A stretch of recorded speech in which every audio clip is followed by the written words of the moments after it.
ಸ್ನೇಹಿತರೆ, welcome to my target YouTube channel. ಕರ್ನಾಟಕದಲ್ಲಿದ್ದಂತಹ ಎಲ್ಲ ಸ್ಪರ್ಧಾ ಯುವ ಮಿತ್ರರಿಗೆ ಮತ್ತೊಂದು ಸಲ ನಮಸ್ಕಾರ ಮಾಡ್ತಾ, ಈ ಒಂದು ನನ್ನ ಡಿಸೆಂಬರ್ ತಿಂಗಳಿನ ಭಾಗ 4ನೇ ಒಂದು ಈ ಸ್ಪರ್ಧಾ ವಿಜೇತದ ಮ್ಯಾಗಝೀನನ್ನು ಮತ್ತೆ ಬಿಡಿಸ್ತಾ ಹೋಗ್ರಿ ಸ್ನೇಹಿತರೆ. ಸೊ ನಮ್ಮ ಟಾರ್ಗೆಟ್ ಕೋಚಿಂಗ್ ಸೆಂಟರ್ ಬೆಳಗಾವಿ ದಲ್ಲಿರ್ತಕ್ಕಂಥ ಎಲ್ಲ ಆಫ್ಲೈನ್ ತರಗತಿಗಳು ಪ್ರಾರಂಭವಾಗಿದ್ದು ಆಸಕ್ತರು ಬಂದು ಅಡ್ಮಿಷನ್ ತೆಗೆದುಕೊಳ್ಳಿ. ಸೊ ನಮ್ಮದೇ ಆದಂತಹ ಒಂದು ವಿಶಿಷ್ಟ ಸಾಮಗ್ರಿಯನ್ನು ಅಧ್ಯಯನ ಸಾಮಗ್ರಿಯ ಕುರಿತು ನಿಮಗೆ ಹೇಳಿದ್ದೀನಿ.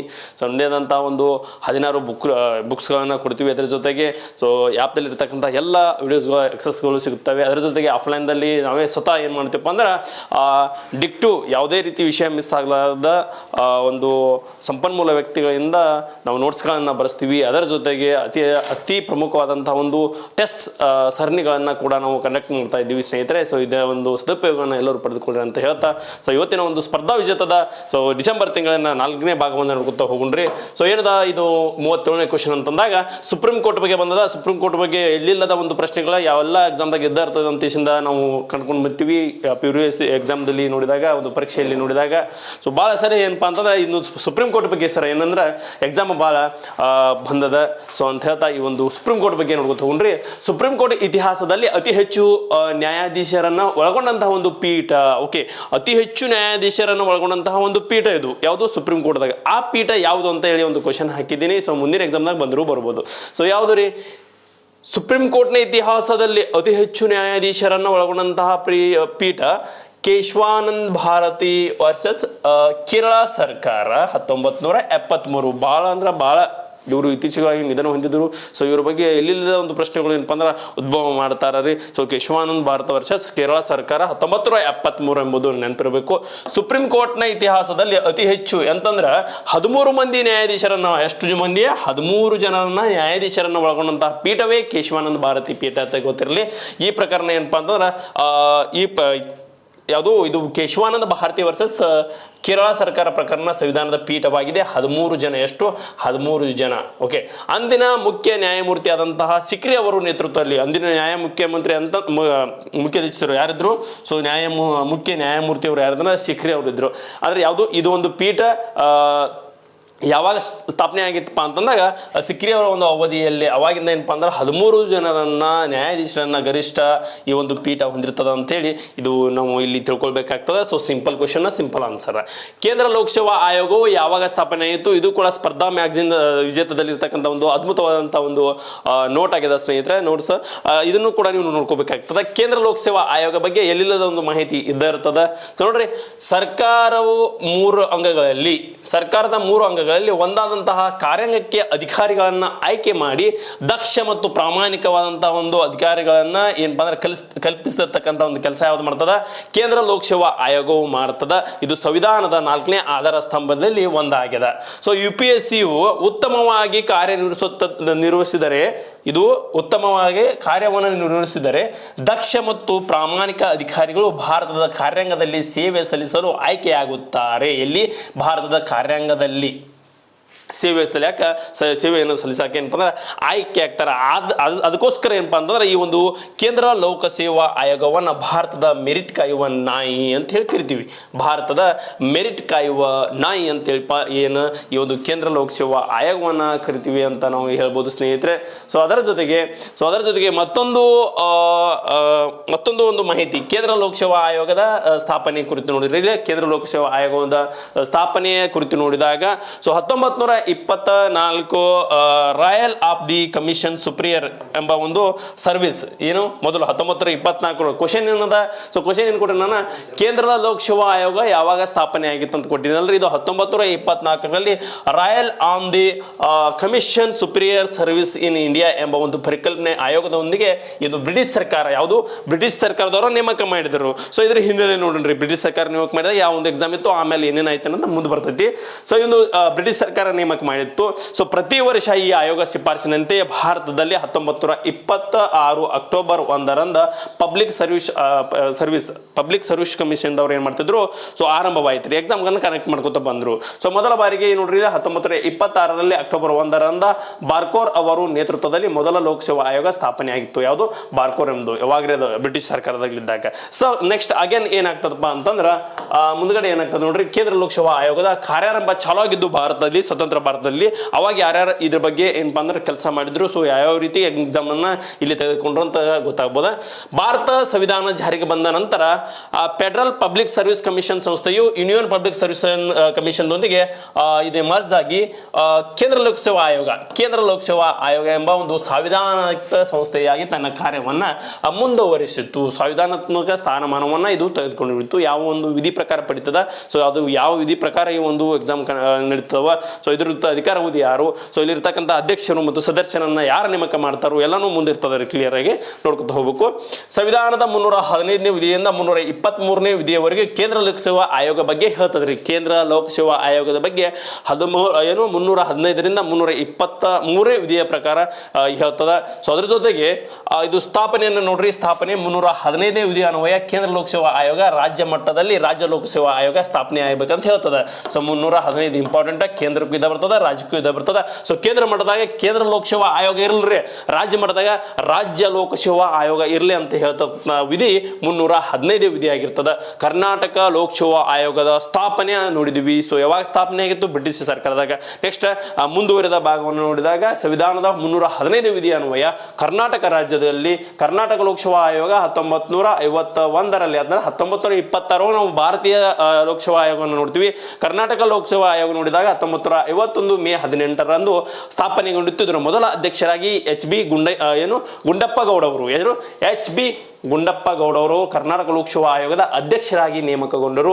ಪ್ರಸ್ತುತವಾಗಿ ಕರ್ನಾಟಕ ಲೋಕಸೇವಾ ಆಯೋಗ ಬೆಂಗಳೂರಿನಲ್ಲಿ ಉದ್ಯೋಗ ಸೌಧ ಎಂಬ ಒಂದು ಕಚೇರಿಯಲ್ಲಿ ಕಾರ್ಯವನ್ನು ನಿರ್ವಹಿಸ್ತದ. KPSC-ದಲ್ಲಿರ್ತಕ್ಕಂಥ ಒಂದು ಟಾಪೆಸ್ಟ್ ವಿದ್ಯೆ ಅಂದರೂ ಕೂಡ ನಾವು ತಪ್ಪಾಗಲಾರದು. ಈ ಒಂದು KPSC-ದವರು ಕಂಡಕ್ಟ್ ಮಾಡ್ತಕ್ಕಂಥ ಈ ಒಂದು ಪರೀಕ್ಷೆಗೆ ಇಲ್ಲೇ ನಡೀತವ್ರಿಗೆ ಇಂಟರ್ವ್ಯೂ ಅಲ್ಲ, ಎಲ್ಲಿ ಬೆಂಗಳೂರಿನಲ್ಲಿರ್ತಕ್ಕಂಥ ಉದ್ಯೋಗ ಸೌಧ ಎಂಬ ಒಂದು ಕಚೇರಿ ಮುಖಾಂತರ ಇದು ಏನಪ್ಪ ಅಂದ್ರೆ ತನ್ನ ಒಂದು ಕೆಲಸವನ್ನು ಮಾಡ್ಕೊತಾ ಹೋಗ್ತದೆ. ನಾಗರಿಕ ಸೇವೆಗಳ ಪ್ರವರ್ತಕರನ್ನು ನೋಡಿದಾಗ ಅಂದರೆ ಇದು ಎಕ್ಸಾಮ್ ಬಂದದ, ಈ ಎಕ್ಸಾಮ್ ಯಾವ್ಯಾವ ರೀತಿ ಇತ್ತು, ಎಕ್ಸಾಮ್ನ ಯಾವ್ಯಾವ ರೀತಿ ಚೇಂಜ್ ಆಗಿದ್ದು, ಸೊ ಎಕ್ಸಾಮ್ಗೋಸ್ಕರ ಯಾರ್ಯಾರು ಶ್ರಮಿಸಿದರು ಅಂತ ಹೋದಾಗ ಇಲ್ಲಿ ಭಾರತದ ಸಿವಿಲ್ ಸೇವೆಗಳ ಪಿತಾಮಹ ಅಂತೇಳಿ ಲಾರ್ಡ್ ಕಾರನ್ ವಾಲಿಸ್ ಬರ್ತದ. ಲಾರ್ಡ್ ಕಾರನ್ ವಾಲಿಸ್ ಅವರು ಬರ್ತಾರ. ಇವರು ಭಾರತದಲ್ಲಿ ಆಡಳಿತ ವಿವಿಧ ಶಾಖೆಗಳಲ್ಲಿ ಸಾರ್ವಜನಿಕ ಸೇವೆಯನ್ನು ವ್ಯವಸ್ಥಿತಗೊಳಿಸಲು ಮತ್ತು ಅದನ್ನು ನಾಗರಿಕ ಸೇವೆಯನ್ನಾಗಿ ಪರಿವರ್ತನೆ ಮಾಡುವಲ್ಲಿ ಅತಿ ಹೆಚ್ಚು ಏನಪ್ಪ ಮನ್ನಣೆಗೆ ಒಳಗಾಗಿದ್ರು. ಅದಕ್ಕೋಸ್ಕರ ಇವರನ್ನು ಏನು ಕರಿತೀವಿ ಅಂದ್ರೆ ಭಾರತದ ಸಿವಿಲ್ ಸೇವೆಗಳ ಪಿತಾಮಹ ಎಂದು ಕರೀತಾರೆ. ಯಾರನ್ನ? ಕಾರನ್ ವಾಲಿಸ. ನೆನಪಾಗ್ಲಿಲ್ಲ ಅಂದ್ರೆ ಇಲ್ಲಿ ಕಾರನ್ ವಾಲಿಸ್ ಐತಿಲ್ಲ, ಇಲ್ಲಿ ವಾಲಿಸ, ಇಲ್ಲಿ ಪೊಲೀಸ.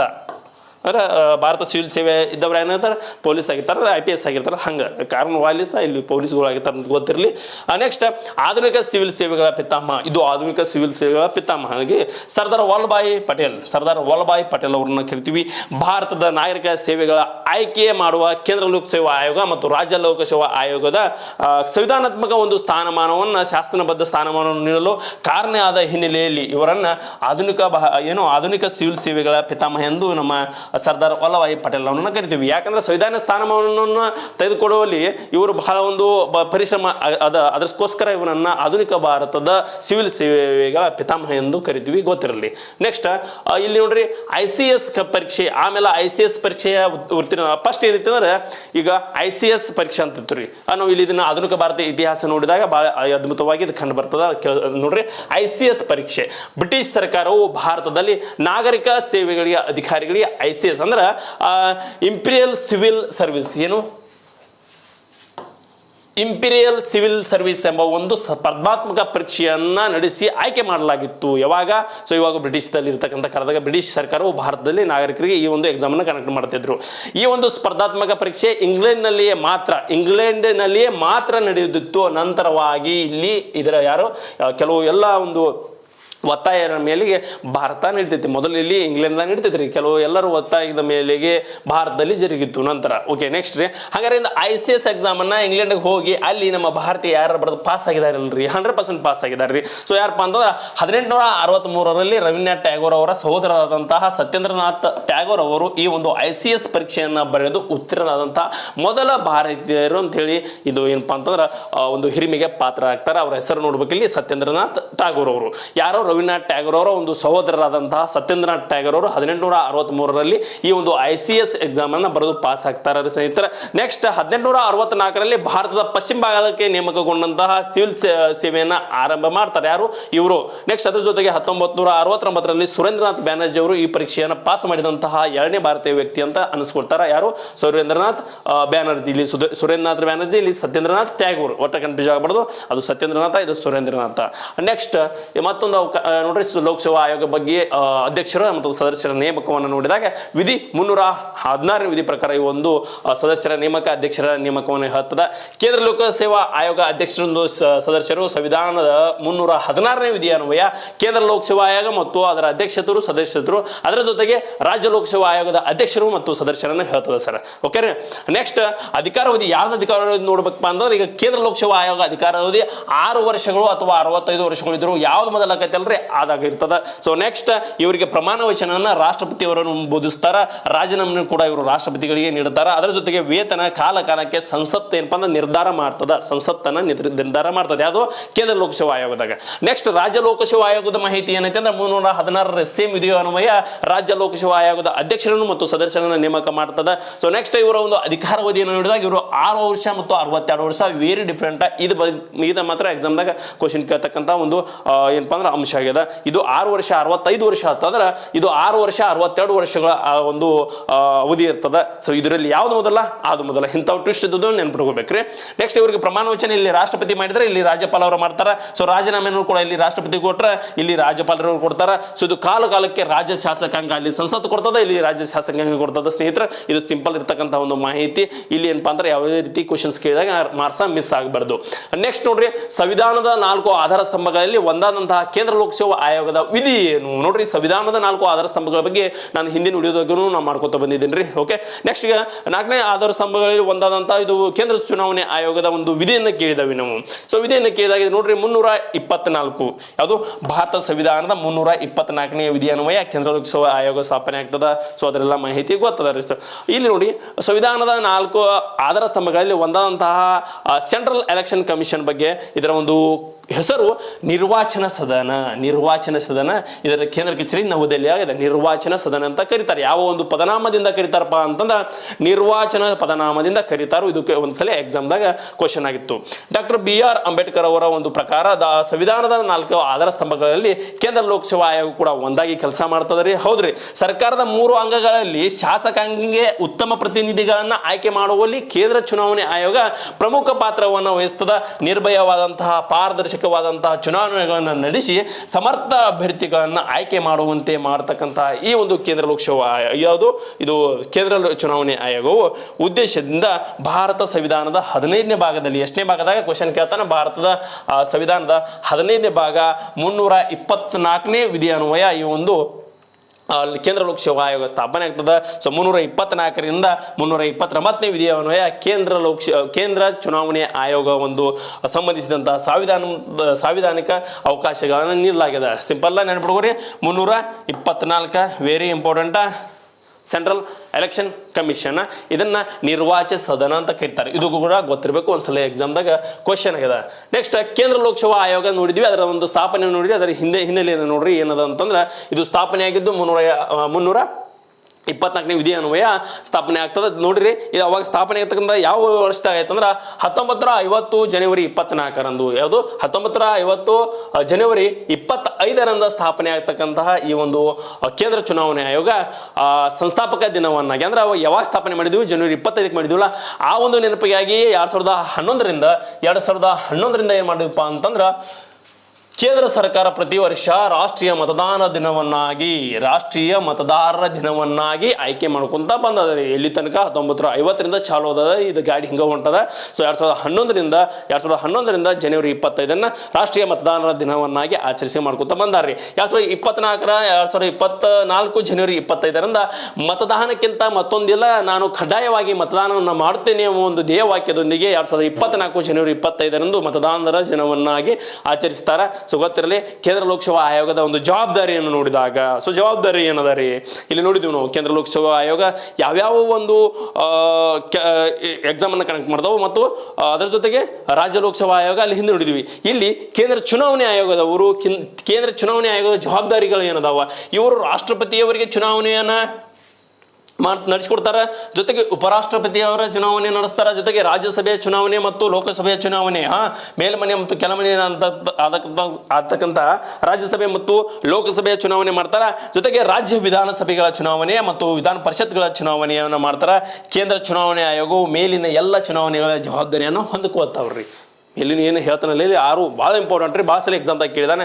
ಈ ಮೇಲಿನವು ಅಂದ್ರೆ ಕೇಂದ್ರ ಚುನಾವಣೆ ಆಯೋಗವು ಸೊ ಯಾರ್ಯಾರಿಗೆ ಚುನಾವಣೆಯನ್ನು ಮಾಡ್ಬೋದು ಮತ್ತು ರಾಜ್ಯ ಚುನಾವಣೆ ಆಯೋಗ ಹಿಂಗೆ ಹೊಂದಿಸಿ ಬರೆಯೋ ಕೊಟ್ಟಾಗ ಭಾಳ ಇಂಪಾರ್ಟೆಂಟ್ ಆಗುತ್ತೆ. ಸೊ ಇವು 4-6 ಪಾಯಿಂಟ್ ಗೊತ್ತಿರ್ಬೇಕ್ರಿ ಸ್ನೇಹಿತರೆ.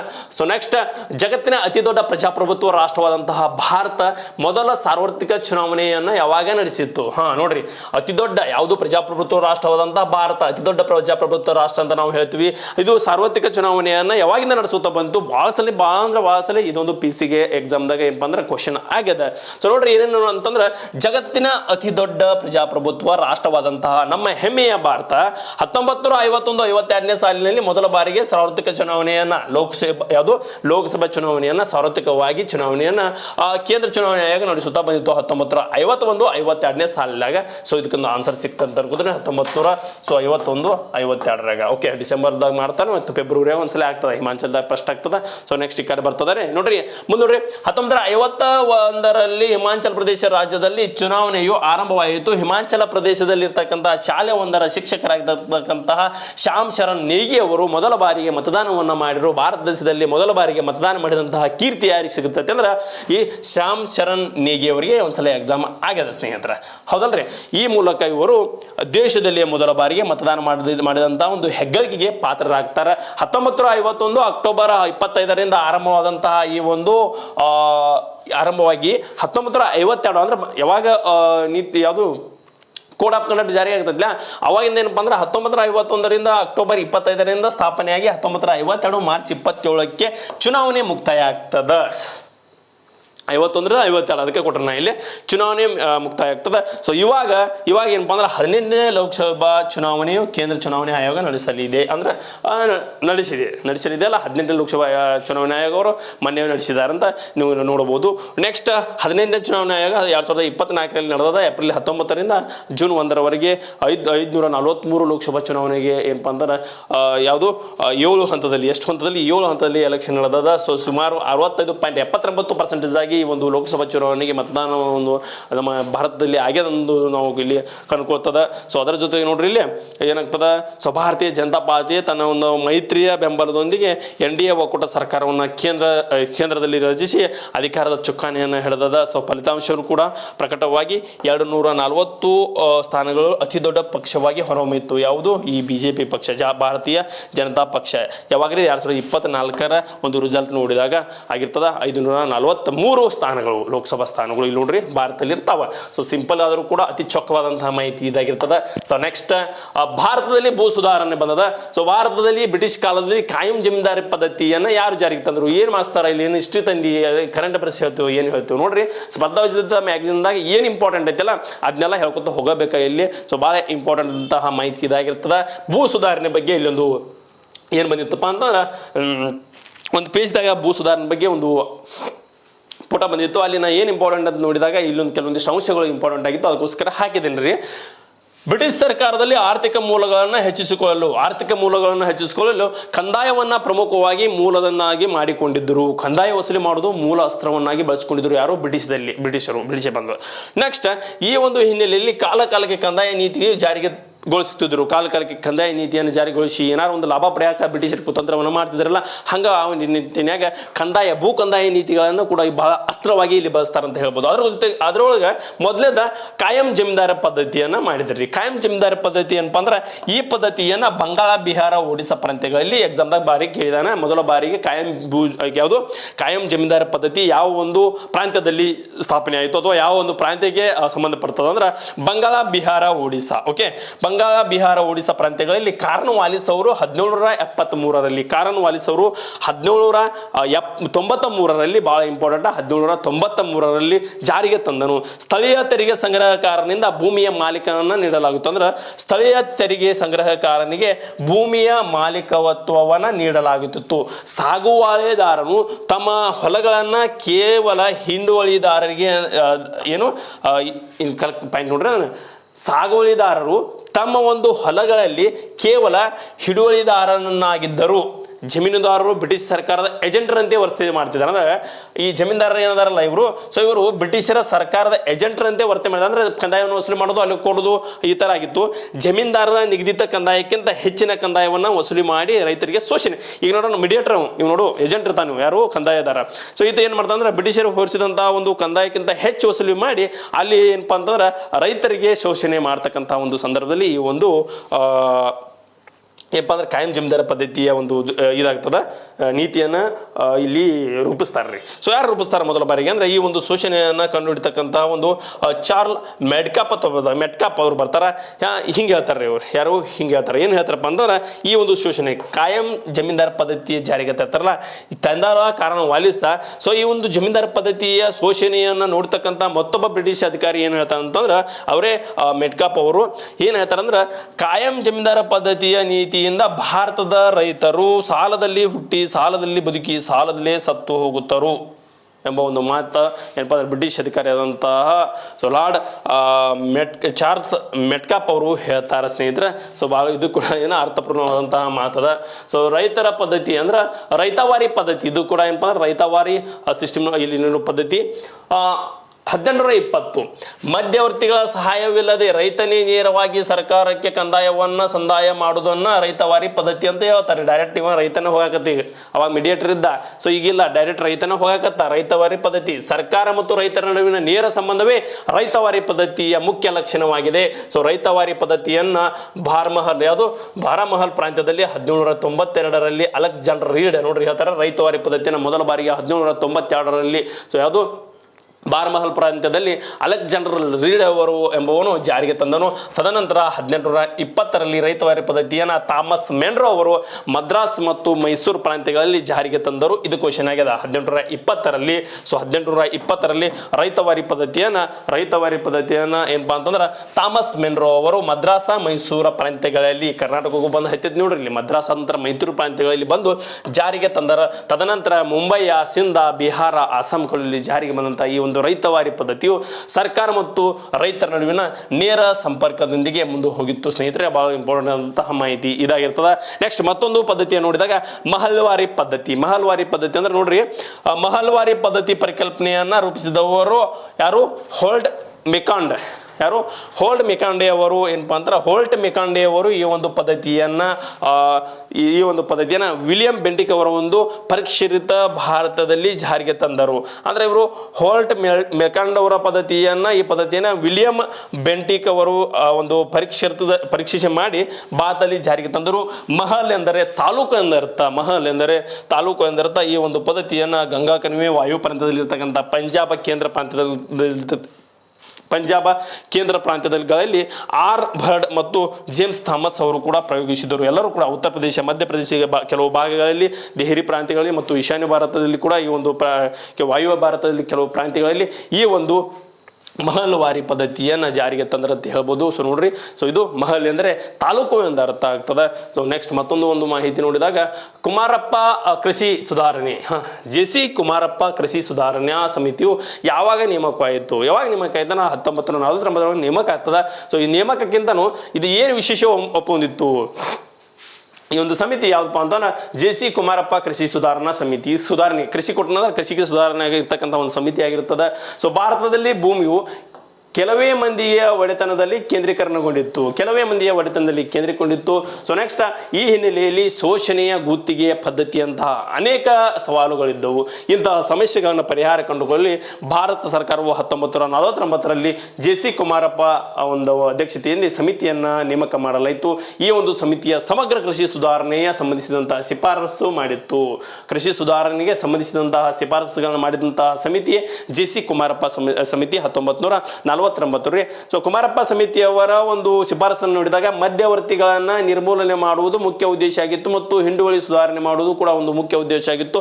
ಭೂ ಹಿಂಡುವಳಿ ಮೇಲಿನ ಸೀಲಿಂಗ್ ಮತ್ತು ಭೂ ಹಿಂಡುವಳಿ ಮೇಲಿನ ಬಲವರ್ಧನೆಯನ್ನು ಸಂಬಂಧಿಸಿದಂತಹ ಶಿಫಾರಸುಗಳನ್ನ ಅಂದ್ರೆ ಇಲ್ಲಿ ಮಧ್ಯವರ್ತಿಗಳನ್ನ ಆಗಿರ್ಬೋದು ಮತ್ತು ಭೂ ಹಿಂಡುವಳಿಗಳ ಮೇಲಿನ ಸೀಲಿಂಗ್ ಮತ್ತು ಭೂ ಹಿಂಡುವಳಿಗಳ ಮೇಲೆ ಬಲವರ್ಧನೆಯ ಸಂಬಂಧಿಸಿದಂತಹ ಕೆಲವು ಶಿಫಾರಸುಗಳನ್ನ ಮಾಡಿದಂತಹ ಸಮಿತಿ ಜೆಸಿ ಕುಮಾರಪ್ಪ ಕೃಷಿ ಸುಧಾರಣಾ ಸಮಿತಿ ಆಗಿರ್ತದೆ. 1949 ಈ ಒಂದು ಸಮಿತಿ ಏನಪ್ಪಾ ಅಂತಂದ್ರೆ ಸ್ಥಾಪನೆ ಆಗೈತೆ ಅಂತ ಹೇಳ್ಬೋದು ಸ್ನೇಹಿತರೆ. ಸೊ ನೆಕ್ಸ್ಟ್ ಮಹಾತ್ಮ ಗಾಂಧಿ ಅವರು ಅಂದ್ರೆ ಬೆಳಗಾವಿ ಅಂತಂದ್ರೆ ಮಹಾತ್ಮ ಗಾಂಧಿ ಅಂತಾರೆ ಬೆಳಗಾವಿ ಆಗೈತ್ರಿ ಈಗ. ಸೊ 1924 ನಡೆದಂತಹ ಮಹಾತ್ಮ ಗಾಂಧೀಜಿಯವರ ಅಧ್ಯಕ್ಷತೆಯಲ್ಲಿ ನಡೆದಂತಹ ಏಕೈಕ ಅಧಿವೇಶನ ಅಧ್ಯಕ್ಷತೆಯಲ್ಲಿ ನಡೆದಂತಹ ಏಕೈಕ ಅಧಿವೇಶನ ಏನಪ್ಪಾ ಅಂದ್ರೆ 1924 ನಡೆದ. ಸೊ ಇದು ರಾಷ್ಟ್ರೀಯ ಕಾಂಗ್ರೆಸ್ ಅಧಿವೇಶನ ಎಷ್ಟನೇ ಅಧಿವೇಶನ ಆಗಿ ಹೊರಹೊಮ್ಮಿದೆ ಎಲ್ಲರಿಗೂ ಕೂಡ ಗೊತ್ತದ. ಇದೊಂದು 100ನೇ ಅಧಿವೇಶನ, ಒಂದು 100ನೇ ಅಧಿವೇಶನ ಆಗಿ ಹೊರಹೊಮ್ಮಿದ. ಶತಮಾನೋತ್ಸವವನ್ನು ಆಚರಿಸಿಕೊಳ್ಳುವಲ್ಲಿ ಭವ್ಯ ಕರ್ನಾಟಕದಲ್ಲಿರ್ತಕ್ಕಂತಹ ಭವ್ಯ ಭಾರತದ ಒಂದು ಭಾಗವಾದಂತಹ ನಮ್ಮ ಗಂಡು ಮೆಟ್ಟಿನ ನಾಡು ಬೆಳಗಾವಿ ಏನಪ್ಪಾ ಅಂತಾರೆ ಈ ಒಂದು ಶತಮಾನೋತ್ಸವವನ್ನು ಶತಮಾನೋತ್ಸವವನ್ನು ಆಚರಿಸಲು ನಿಟ್ಟಿನಾಗೈತ್ರಿ. ಸೊ ಯಾವುದು ಬೆಳಗಾವಿ ರಾಷ್ಟ್ರೀಯ ಕಾಂಗ್ರೆಸ್ ಅಧಿವೇಶನ 1924ರಿಂದ 2024 ಒಂದು ಶತಮಾನೋತ್ಸವ ಅತಿ ಅದ್ದೂರಿಯಾಗಿ ಅತಿ ಭರ್ಜರಿಯಾಗಿ ಏನಪ್ಪಾ ಅಂತಂದ್ರೆ ಸೊ ನಡೆಯುವ ನಿಟ್ಟಿನಲ್ಲಿತ್ತು. ಸೊ ಇದು ಏನಪ್ಪಾ ಅಂದ್ರೆ ಏನಪ್ಪ ನಮ್ಮ ನಿಮ್ಮೆಲ್ಲರ ಪ್ರೀತಿಯ ಮತ್ತು ಆರ್ಥಿಕ ತಜ್ಞರಾದಂತಹ ಸೊ ನಮ್ಮ ಪ್ರಧಾನಿಯವರಾದಂತಹ ಮನಮೋಹನ್ ಸಿಂಗ್ ಅವರ ಒಂದು ಅಸನಿಗದ ಕಾರಣಕ್ಕೋಸ್ಕರ ಇದು ಏನಪ್ಪ ಅಂದ್ರೆ ರದ್ದಾಗಿದೆ. ಸೊ ಆದರೂ ಕೂಡ ಈ ಒಂದು ಶತಮಾನೋತ್ಸವದ ಆಚರಣೆಯ ಸಿದ್ಧತೆ ಬಹಳ ಅದ್ದೂರಿಯಾಗಿತ್ತು. ಇದನ್ನ ಮನ್ನಣೆಗೂ ಕೂಡ ಏನಪ್ಪ ಅಂದ್ರೆ ಒಳಪಟ್ಟಿಲ್ಲ. ಅಷ್ಟು ಏನಪ್ಪ ಕಲರ್ ಲೈಟ್ ಹಾಕಿದ್ದಾರೆ. ಸೊ ಕಲರ್ ಎಲ್ಲನೂ ಡಿಸೈನ್ ಆಗಿರ್ತಕ್ಕಂಥ ಎಲ್ಲ ಪಂಪ ಸಾಗರಲ್ಲಿ ಇರ್ತಕ್ಕಂಥ ಒಂದು ಏನಪ್ಪ ಅಂದ್ರೆ ಬಾವಿ ಇತ್ತಲ್ಲ ಆ ಬಾವಿಯನ್ನಾಗಿರ್ಬೋದು. ಸೊ ಅದರ ಜೊತೆಗೆ ನನ್ನ ಜೀವನ ನನ್ನ ಸಂಗೀತ ಅಂತೇಳಿ ಕೆಲವೊಂದಿಷ್ಟು ಟ್ಯಾಬ್ಲೋಗಳನ್ನು ಗಾಂಧೀಜಿಯವರ ಟ್ಯಾಬ್ಲೋಗಳನ್ನು ನೋಡ್ಬೋದು. ಸೊ ವಿನೂತನವಾದಂಥ ಪ್ರಯೋಗದ ಮುಖಾಂತರ ಇಡೀ ಸಿಟಿಯನ್ನು ಯಾವುದೋ ಒಂದು ಏನು ಮಾಡಿದಾರೆ ಸ್ವರ್ಗ ಮಾಡಿಬಿಟ್ಟಿದ್ದರು ಈ ಒಂದು ಶತಮಾನೋತ್ಸವ ಸಲುವಾಗಿ. ಸೊ ಅಕಸ್ಮಾತ್ತಾಗಿ ನಮ್ಮ ಯಾರು ಮನಮೋಹನ್ ಸಿಂಗ್ ಅವರು ಒಂದು ತೀರಿಕೊಂಡ ಸಂದರ್ಭದಾಗ ಈ ಒಂದು ಎಲ್ಲ ಸಮಾರಂಭ ರದ್ದು ಆಗಿದೆ. ಸೊ ಆದರೂ ಕೂಡ ಪರೀಕ್ಷಾ ದೃಷ್ಟಿಯಿಂದ ಇಂಪಾರ್ಟೆಂಟ್ ಐತ್ರಿ. ಸೊ ಬೆಳಗಾವಿ ಕಾಂಗ್ರೆಸ್ ಅಧಿವೇಶನ ಬಗ್ಗೆ ಒಂದು ಕೆಲವೊಂದಿಷ್ಟು ಮಾಹಿತಿಯನ್ನು ನೋಡಿದಾಗ 1924 ಡಿಸೆಂಬರ್ 26ರಂದು 27ರಂದು ಕರ್ನಾಟಕ ಬೆಳಗಾವಿಯಲ್ಲಿ ನಡೆದಂತಹ 39ನೇ ಇಂಪಾರ್ಟೆಂಟ್ ಎಷ್ಟನೇ ಒಂದು ಕಾಂಗ್ರೆಸ್ ಅಧಿವೇಶನ 39ನೇ ಅಂದ್ರೆ 339 ಅಧಿವೇಶನ ಇದಾಗಿರ್ತದೆ. ಸೊ ಇದು ಜರುಗಿತ್ತು. ಅಧಿವೇಶನ ಅನೇಕ ವಿಶೇಷಗಳನ್ನ ಕಾರಣ ಇಡೀ ದೇಶದಲ್ಲಿಯೇ ಗಮನದಲ್ಲಿಟ್ಟುಕೊಂಡು ತನ್ನೆಡೆಗೆ ಸೆಳೆದುಕೊಂಡು ಮಹಾತ್ಮ ಗಾಂಧೀಜಿಯವರ ಅಧ್ಯಕ್ಷತೆ ವಹಿಸಿದ ಏಕೈಕ ಅಧಿವೇಶನ ಮಾತ್ರವಲ್ಲದೆ ಕರ್ನಾಟಕದಲ್ಲಿ ನಡೆದಂತಹ ಏಕೈಕ ಅಧಿವೇಶನ ಕೂಡ ಇದಾಗಿದೆ. ಸುಮ್ಮನೆ ನಾವು ಹೇಳ್ತೀವಿ ಮಹಾತ್ಮ ಗಾಂಧೀಜಿ ಅಧ್ಯಕ್ಷತೆ ವಹಿಸಿದಂತಹ ಮೊದಲ ಅಧಿವೇಶನ ಅಂತೇಳಿ. ಅದಕ್ಕಿಂತ ಮುಂಚೆ ಏನು ತಿಳ್ಕೊಬೇಕು, ಕರ್ನಾಟಕದಲ್ಲಿ ನಡೆದಂತಹ ಮೊದಲ ಭಾರತ ಏನಪ್ಪ ಕಾಂಗ್ರೆಸ್ ಭಾರತದ ಇದು ಬೆಳಗಾವಿ ಕಾಂಗ್ರೆಸ್ ಅಧಿವೇಶನದಾಗ ನಡೆದಿಲ್ಲ. ಇದು ಕಾಂಗ್ರೆಸ್ ರಾಷ್ಟ್ರೀಯ ಕಾಂಗ್ರೆಸ್ ಅಧಿವೇಶನ ನಡೆದು ಕೂಡ ಇದು ಮೊದಲಿಂದ ನಮ್ಮ ಕರ್ನಾಟಕದಾಗ ಅಂತ ಹೇಳ್ಬೋದು. 2024 ಈ ಅಧಿವೇಶನ ಒಂದು 100 ವರ್ಷಗಳು ತುಂಬುತ್ತವೆ. ಈ ಹಿನ್ನೆಲೆಯಲ್ಲಿ ಕರ್ನಾಟಕ ಸರ್ಕಾರ ಬೆಳಗಾವಿ ಕಾಂಗ್ರೆಸ್ ಅಧಿವೇಶನ ಶತಮಾನೋತ್ಸವವನ್ನು ಅತಿ ಅದ್ದೂರಿಯಾಗಿ ಮಾಡೋಕೆ ಏನಪ್ಪ ಅಂದ್ರೆ ರೆಡಿ ಆಗಿತ್ತು ಅಂತ ಹೇಳ್ಬೋದು. ಸೊ ನೆಕ್ಸ್ಟ್ ನೋಡ್ರಿ ಏನದ ಮತ್ತು ಮಾಹಿತಿ ನೋಡಿದಾಗ 1924 ಬೆಳಗಾವಿ ಕಾಂಗ್ರೆಸ್ ಅಧಿವೇಶನದ ಬಗ್ಗೆ ಏನಪ್ಪ ಮಾಹಿತಿ.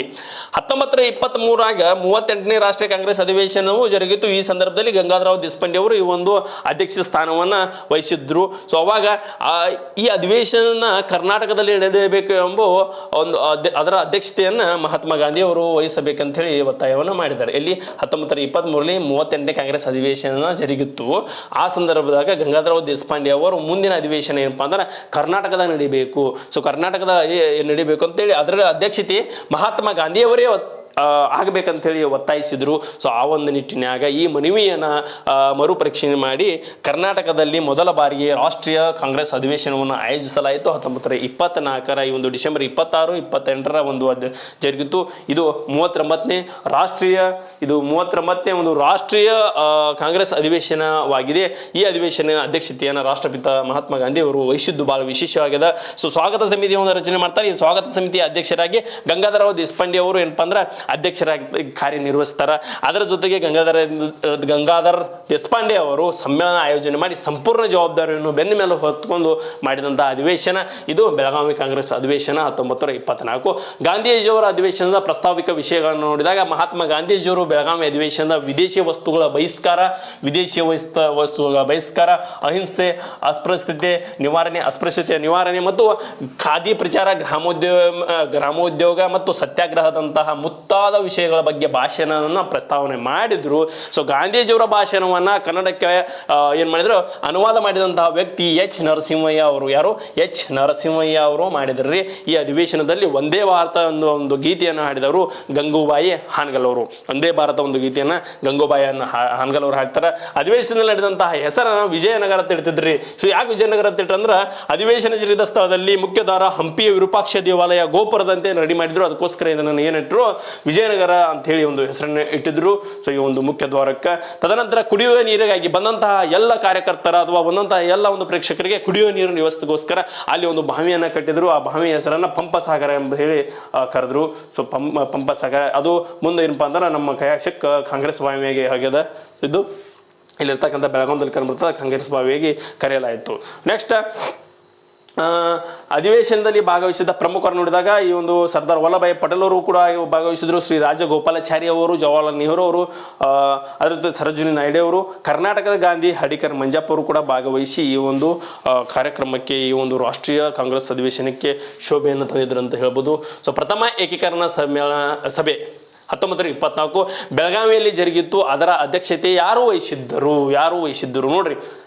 ನಾವು ರಾಷ್ಟ್ರೀಯ ಕಾಂಗ್ರೆಸ್ ಅಧಿವೇಶನ ಬಗ್ಗೆ ನೋಡಿದ್ವಿ. ಸೊ ಈಗ ಯಾವ್ದು ನೋಡ್ಬೇಕಂದ್ರೆ ಪ್ರಥಮ ಏಕೀಕರಣ ಸಭೆಯನ್ನು ನೋಡಿದ್ವಿ. ಯಾವ ಒಂದು ಏಕೀಕರಣ ಸಭೆ ನೋಡಿ, ಕರ್ನಾಟಕದಲ್ಲಿ ನಡೆದಂತಹ ಏಕೀಕರಣ ಸಭೆ ಮೊದಲ ಸಭೆ ಎಲ್ಲಿ ನಡೆದಿತ್ತು? ಅದು ಕೂಡ ಏನಪ್ಪಾ ಅಂದ್ರೆ ಬೆಳಗಾವಿದಾಗ ನಡೆದತ್ತ 1924. ನಾವು ಕೇವಲವಾಗಿ ರಾಷ್ಟ್ರೀಯ ಕಾಂಗ್ರೆಸ್ ಅಧಿವೇಶನ ಅಷ್ಟೇ ನಡೆದತ್ತೆ ಅಂತ ನಾವು ತಿಳ್ಕೊತೀವಿ. ಕೆಲವೊಂದು ಇಲ್ಲ, ನೆಕ್ಸ್ಟ್ ಡೇ ಏನಪ್ಪಾ ಅಂದ್ರೆ ಅದೇ ಒಂದು ಸ್ಟೇಜ್ ಮೇಲೆ ಕರ್ನಾಟಕ ಏಕೀಕರಣ ಸಭೆ ನಡೀತದ. ಸೊ ಆ ಒಂದು ಅಧ್ಯಕ್ಷತೆಯನ್ನ ಸಿದ್ದಪ್ಪ ಕಾಂಬ್ಳೆ ಅವರು ವಹಿಸಿರ್ತಾರೆ. ಪ್ರಥಮ ಏಕೀಕರಣ ಸಭೆಯು ಬೆಳಗಾವಿಯ ಕಾಂಗ್ರೆಸ್ ಅಧಿವೇಶನದ ಜರುಗಿದ ಸಂದರ್ಭದಲ್ಲಿಯೇ ಆಯೋಜಿಸಲಾಯಿತು. ಪ್ರಥಮ ಏಕೀಕರಣ ಸಭೆಯ ಒಂದು ಅಧ್ಯಕ್ಷತೆ ಸಿದ್ದಪ್ಪ ಕಾಂಬ್ಳೆ ಅವರು ವಹಿಸಿದರು. ಸೊ ಹುಲಿಗೋಲ್ ನಾರಾಯಣ ಅವರು ಉದಯವಾಗಲಿ ನಮ್ಮ ಚಲುವ ಕನ್ನಡ ನಾಡ ಎಂಬ ಗೀತೆಯನ್ನು ಹಾಡಿದರು. ಸೊ ಭಾಷೆಯ ಆಧಾರದ ಮೇಲೆ ಪ್ರಾಂತ್ಯಗಳನ್ನು ಮರು ವಿಂಗಡಣೆ ಮಾಡಬೇಕು ಎಂಬ ಸಭೆಯ ಒತ್ತಾಯಿಸಲಾಯಿತು. ಕನ್ನಡ ಭಾಷೆ ಮಾತನಾಡುವ ಪ್ರದೇಶಗಳನ್ನು ಒಟ್ಟುಗೂಡಿಸಿ ಸಭೆಯನ್ನು ಆಗ್ರಹಿಸಿದರು. ಕನ್ನಡವನ್ನು ಭಾಷೆ ಮಾಡ್ತಕ್ಕಂಥ ಎಲ್ಲ ಒಂದು ಪ್ರದೇಶಗಳನ್ನು ಅಥವಾ ಪ್ರದೇಶಗಳನ್ನು, ಈ ಕನ್ನಡ ಮಾತಾಡ್ತಕ್ಕಂಥ ಎಲ್ಲ ಪ್ರದೇಶಗಳನ್ನ ಜನರನ್ನ ಒಗ್ಗೂಡಿಸಬೇಕೆಂಬ ಒಂದು ಸಭೆಯ ಆಗ್ರಹವಾಗಿತ್ತು. ಸೊ ಅದು ಇದರ ಒಂದು ಅಧ್ಯಕ್ಷತೆ ಸ್ಥಾನ ಸಿದ್ದಪ್ಪ ಕಾಂಬ್ಳೆ 1924. ಸೊ 1890ರಲ್ಲಿ ಕರ್ನಾಟಕ ವಿದ್ಯಾವರ್ತಕ ಸಂಘ ಎಲ್ಲಿ ಸ್ಥಾಪನೆವಾಯಿತು? ಇದೊಂದು ಕರ್ನಾಟಕ ವಿದ್ಯಾವರ್ತಕ ಸಂಘ ಸ್ಥಾಪನೆ ಆಗ್ತದ. ಇದು ಎಲ್ಲಿ ಸ್ಥಾಪನೆ ಆಗ್ತದ? 1860 ಸ್ಥಾಪನೆ ಆಗ್ತದ. ಎಲ್ಲಿ ಸ್ಥಾಪನೆ ಆಗ್ತದ ಅಂತ ಕೊಟ್ಟಿನಿ, ಇಲ್ಲಿ ಅದ ಧಾರವಾಡದಾಗ ಏನಪ್ಪ ಸ್ಥಾಪನೆ ಆಗ್ತದ. ಸೊ ಮಾಹಿತಿ ನೋಡ್ರಿ, ಇದೇನಂತಂದ್ರೆ ಕನ್ನಡಿಗರಲ್ಲಿ ಜಾಗೃತಿ, ಯಾರಿಗೆ ಕನ್ನಡಿಗರಲ್ಲಿ ಜಾಗೃತಿ ಮೂಡಿಸಿ ಇತಿಹಾಸ, ಸಾಹಿತ್ಯ, ಸಂಸ್ಕೃತಿ ಮತ್ತು ಅಭಿಮಾನ ಮೂಡಿಸಲು ಏನಪ್ಪಾ ಅಂದ್ರೆ 1890 ಜುಲೈ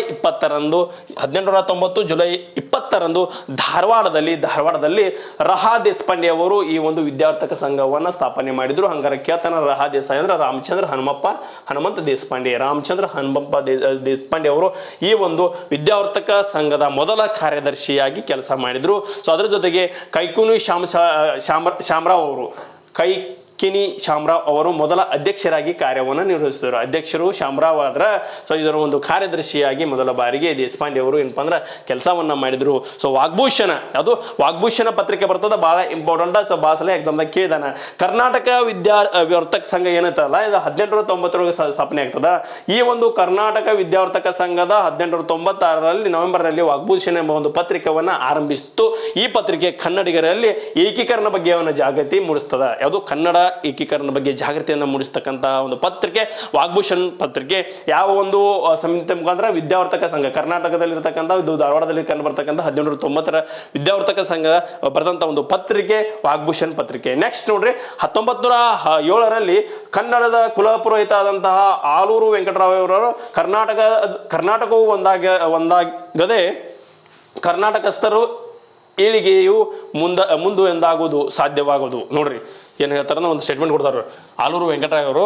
ಕರ್ನಾಟಕವು ಒಂದಾಗದೆ ಕರ್ನಾಟಕದಸ್ಥರ ಏಳಿಗೆಯು ಎಂದಿಗೂ ಸಾಧ್ಯವಾಗೋದು ಎಂಬ ಒಂದು ಕರೆಯನ್ನು ಕೊಡ್ತಾರ 1917 ಯಾರು? ಕನ್ನಡದ ಕುಲಪುರೋಹಿತರಾದಂತಹ ಆಲೂರು ವೆಂಕಟರಾಮಯ್ಯ ಅವರು. ಅದರ ಜೊತೆಗೆ ಕನ್ನಡಗತ ಇದು ಒಂದು ಕೃತಿ, ಯಾರು? ಕರ್ನಾಟಕ ಗತವೈಭವ. ಕರ್ನಾಟಕ ಗತವೈಭವ ಒಂದು ಕೃತಿಯನ್ನು ಕೂಡ ರಚನೆಯನ್ನು ಮಾಡ್ತಾರೆ. ಕನ್ನಡದ ಕುಲಪುರೋಹಿತ ಆಲೂರು ವೆಂಕಟರಾಯರು ಈ ಒಂದು ಕೃತಿಯನ್ನು ರಚನೆ ಮಾಡಿ 1910ರಲ್ಲಿ ಈ ಕರ್ನಾಟಕ ಗತವೈಭವ ಎಂಬ ಕೃತಿಯನ್ನು ರಚಿಸಿದರು. ಈ ಮೂಲಕ ಕರ್ನಾಟಕ ಏಕೀಕರಣ ಪರಿಕಲ್ಪನೆಯನ್ನು ನೀಡಿದ ಮೊದಲ ವ್ಯಕ್ತಿಯಾಗಿ ಈ ಗಂಗಾಧರ ಆಲೂರು ವೆಂಕಟರಾವ್ ಅವರು ಏನಪ್ಪ ಅಂದ್ರೆ ಪಾತ್ರರಾಗ್ತಾರೆ. ಇದು ಕೂಡ ಏನಪ್ಪ ಅಂದ್ರೆ ಕರ್ನಾಟಕ ಗತವೈಭವ ಎಂಬ ಕೃತಿಯನ್ನು ಕನ್ನಡದ ಕುಲಪುರೋಹಿತ ಆದಂಥ ಆಲೂರು ವೆಂಕಟರಾವ್ ಅವರ ಭಾಸಲೆ ಎಕ್ಸಾಮ್ದಾಗ ಬಂದದ ಸ್ನೇಹಿತರ. ಸೊ ನೆಕ್ಸ್ಟ್ ನೋಡ್ರಿ, ಕನ್ನಡ ಸಾಹಿತ್ಯ ಪರಿಷತ್ ಬಗ್ಗೆ ಮತ್ತೊಂದು ಮಾಹಿತಿ ಅದ. ಸೊ ಕನ್ನಡ ಸಾಹಿತ್ಯ ಪರಿಷತ್ ಸ್ಥಾಪನೆ ಆಗಿದ್ದು ಯಾವಾಗ ಅಂತ ಹೇಳ್ದ, ಅದು 1915 ಒಳಗೆ ಕನ್ನಡ ಸಾಹಿತ್ಯ ಪರಿಷತ್ ಸ್ಥಾಪನೆ ಆಗ್ತದ. ಎಲ್ಲಿ? ಬೆಂಗಳೂರದಾಗ, ನಮ್ಮ ಹೆಮ್ಮೆಯ ಬೆಂಗಳೂರದಾಗ ಸ್ಥಾಪನೆ ಆಕತ್ರಿ. 1915ರಲ್ಲಿ ಕರ್ನಾಟಕದ ಸಾಹಿತಿಗಳ ಮೊದಲ ಸಭೆ ಹಾಸನದಲ್ಲಿ ಜರುಗಿತ್ತು. ಎಲ್ಲಿ? ಕರ್ನಾಟಕದ ಸಾಹಿತಿಗಳ ಸಭೆ ಮೊದಲ ಬಾರಿಗೆ ಹಾಸನದಾಗ ಜರುಗಿತ್ತು. ಈ ಸಭೆ ಅಖಿಲ ಕರ್ನಾಟಕ ಸಾಹಿತ್ಯ ಪರಿಷತ್ ಸಭೆಯನ್ನು ಬೆಂಗಳೂರಿನಲ್ಲಿ ಸ್ಥಾಪಿಸಬೇಕೆಂದು ನಿರ್ಣಯ. ಅವಾಗ ಏನಪ್ಪ ಅಂದ್ರೆ ಹಾಸನದಾಗ ಜರುಗಿತ್ತಲ್ಲ, ಅಲ್ಲೇ ಒಂದು ಸಭೆ ಆಯಿತು. ಆ ಸಭೆ ಅಂದ್ರೆ ಈ ಸಭೆಯಲ್ಲಿ ಅಖಿಲ ಕರ್ನಾಟಕ ಸಾಹಿತ್ಯ ಪರಿಷತ್ ಸಂಸ್ಥೆಯನ್ನು ಬೆಂಗಳೂರಿನಲ್ಲಿ ಸ್ಥಾಪಿಸಬೇಕೆಂದು ನಿರ್ಣಯ ಕೈಗೊಳ್ಳಲಾಯಿತು. ಅಂದಿನ ಮೈಸೂರು ಅರಸರಾದಂತಹ ನಾಲ್ವಡಿ ಕೃಷ್ಣರಾಜ ಒಡೆಯರವರು ಮತ್ತು ಅದರ ಜೊತೆ ಸರ್ ಎಂ ವಿಶ್ವೇಶ್ವರಯ್ಯವರು ದಿವಾನರಾಗಿದ್ದರು. ಈ ಸಂಸ್ಥೆಯ ಸ್ಥಾಪನೆಯಾಗಲು ಇವರು ಕಾರಣೀಭೂತರಾಗ್ತಾರ. ಕನ್ನಡ ಸಾಹಿತ್ಯ ಪರಿಷತ್ ಬೆಂಗಳೂರದಾಗ ಏನಪ್ಪ ಅಂದ್ರೆ ಸ್ಥಾಪನೆ ಮಾಡ್ಬೇಕಂತೇಳಿ ಕಾರಣೀಭೂತರಾದಂಥವರು ಯಾರು? ಸರ್ ಎಂ ವಿಶ್ವೇಶ್ವರಯ್ಯ ಜೊತೆಗೆ ನಾಲ್ವಡಿ ಕೃಷ್ಣರಾಜ್ ಅವರು 15 ಮೇ 5ರಂದು ಬೆಂಗಳೂರಿನಲ್ಲಿ ಸೇರಿದ ಸಭೆಯ ತೀರ್ಮಾನದ ಅನ್ವಯ ಕರ್ನಾಟಕ ಸಾಹಿತ್ಯ ಪರಿಷತ್ ಸಂಸ್ಥೆಯು ಸ್ಥಾಪನೆ ಆಗ್ತದೆ. ಆನ್ಸರ್ ಸಿಕ್ತ ಅನ್ಕೋತಾನೆ ನಾನು. ಕರ್ನಾಟಕ ಸಾಹಿತ್ಯ ಪರಿಷತ್ತು ಬೆಂಗಳೂರದಾಗ 1915 ಮೇ 5ರಂದ ಆಗ್ತದ. ಸೊ ಕನ್ನಡ ಸಾಹಿತ್ಯ ಪರಿಷತ್ತಿನ ಒಂದು ಮೊದಲ ಅಧ್ಯಕ್ಷರಾಗಿ ಎಚ್ ವಿ ನಂಜುಂಡಯ್ಯ ಅವರು ನೇಮಕಗೊಂಡರು. ಯಾರು? ಎಚ್ ವಿ ನಂಜುಂಡಯ್ಯ ಅವರು ನೇಮಕಗೊಳ್ತಾರೆ. ಕನ್ನಡ ಸಾಹಿತ್ಯ ಪರಿಷತ್ 1915ರಿಂದ ದೇಶದ ವಿವಿಧೆಡೆ ಅಖಿಲ ಭಾರತ ಕನ್ನಡ ಸಾಹಿತ್ಯ ಸಮ್ಮೇಳನವನ್ನು ಆಯೋಜಿಸ್ಕೊಂತ ಬರತದ. ಅಖಿಲ ಭಾರತ ಕನ್ನಡ ಸಾಹಿತ್ಯ ಸಮ್ಮೇಳನ ಆಯೋಜಿಸ್ತಾ ಬಂದದ. ಸೊ ಇದನ್ನು ಏನಪ್ಪಾ ಅಂತಂದ್ರೆ ಕನ್ನಡ ನಾಡು ನುಡಿ ಎಂಬ ಜನರಿಗೆ ಜಾಗೃತಿ ಮೂಡಿಸುವ ಒಂದು ನಿಟ್ಟಿನಾಗ ಪ್ರತಿ ವರ್ಷ ಏನಪ್ಪಾ ಅಂತಂದ್ರೆ ಈ ಒಂದು ಅಖಿಲ ಭಾರತ ಕನ್ನಡ ಸಾಹಿತ್ಯ ಸಮ್ಮೇಳನ ನಡೆಸ್ಕೊತ ಬಂದದ್ರಿ. ನೆಕ್ಸ್ಟ್ ಮೊದಲ ಸಮ್ಮೇಳನ ಎಲ್ಲಿ ನಡೀತದೆ ಕೇಳ್ತಾನ? ಬೆಂಗಳೂರದಾಗ ನಡೆದ, ಹೌದಲ್ರಿ? ನೆಕ್ಸ್ಟ್ ಎಚ್ ವಿ ನಂಜುಂಡಯ್ಯ ಅವರು ಅಧ್ಯಕ್ಷತೆ ವಹಿಸಿದ್ರು. 1915 ನಡೀತದ. ಸೊ ನೆಕ್ಸ್ಟ್ ನೋಡ್ರಿ, 87ನೇ ಅಖಿಲ ಭಾರತ ಕನ್ನಡ ಸಾಹಿತ್ಯ ಸಮ್ಮೇಳನ ಮಂಡ್ಯದಾಗ ಜರಗಾಗ್ತದ. ಸೊ ಮಂಡ್ಯದಾಗ ಜರಗಾಗ್ತದೆ ಅಲ್ಲರಿ. ಸೊ ಇದು 87ನೇದಾಗಿರ್ತದ ಸ್ನೇಹಿತರ. ಸೊ ಅದರ ಜೊತೆಗೆ ಕನ್ನಡ ಸಾಹಿತ್ಯ ಪರಿಷತ್ ಕನ್ನಡ ನುಡಿ ಎಂಬ ಮಾಸ ಪತ್ರಿಕೆಯನ್ನು ಬಿಡುಗಡೆ ಮಾಡ್ತದೆ. ನೆಕ್ಸ್ಟ್ ನೃಪತಂಗ ಪ್ರಶಸ್ತಿ ಬಗ್ಗೆ ಮಾಹಿತಿ ನೋಡ್ರಿ. ನಾವು ಕೇವಲವಾಗಿ ನೃಪತಂಗ ಪ್ರಶಸ್ತಿ ನೋಡಿದಾಗ BMTC ಅವ್ರು ಕೊಡ್ತಾರ ಅನ್ಕೋತೀವಿ. ಅದರ ಬದಲಿಗೆ ಏನಪ್ಪ ಇದೊಂದು ಆ್ಯಡ್ ಮಾಡ್ಕೋರಿ, ಕನ್ನಡ ಸಾಹಿತ್ಯ ಪರಿಷತ್ತಿನವರು ಮತ್ತು BMTC ಅವರ ಸಹಯೋಗದೊಂದಿಗೆ ಈ ಒಂದು ಕನ್ನಡ ನಾಡು ನುಡಿಗೆ ಶ್ರಮಿಸಿದಂತಹ ಎಲ್ಲರಿಗೂ ಕೂಡ ಏನಪ್ಪ ನೃಪತಂಗ ಪ್ರಶಸ್ತಿಯನ್ನು ನೀಡುತ್ತಾ ಬಂದಿದ್ದಾರೆ. ನೃಪತಂಗ ಪ್ರಶಸ್ತಿ. ನೆಕ್ಸ್ಟ್ ಏನದ? ಕರ್ನಾಟಕದ ಮೊದಲ ವಿಶ್ವವಿದ್ಯಾಲಯ ಮೈಸೂರು ವಿಶ್ವವಿದ್ಯಾಲಯ 1916. ಕರ್ನಾಟಕದ ಮೊದಲ ವಿಶ್ವವಿದ್ಯಾಲಯ ಮೈಸೂರು ವಿಶ್ವವಿದ್ಯಾಲಯ.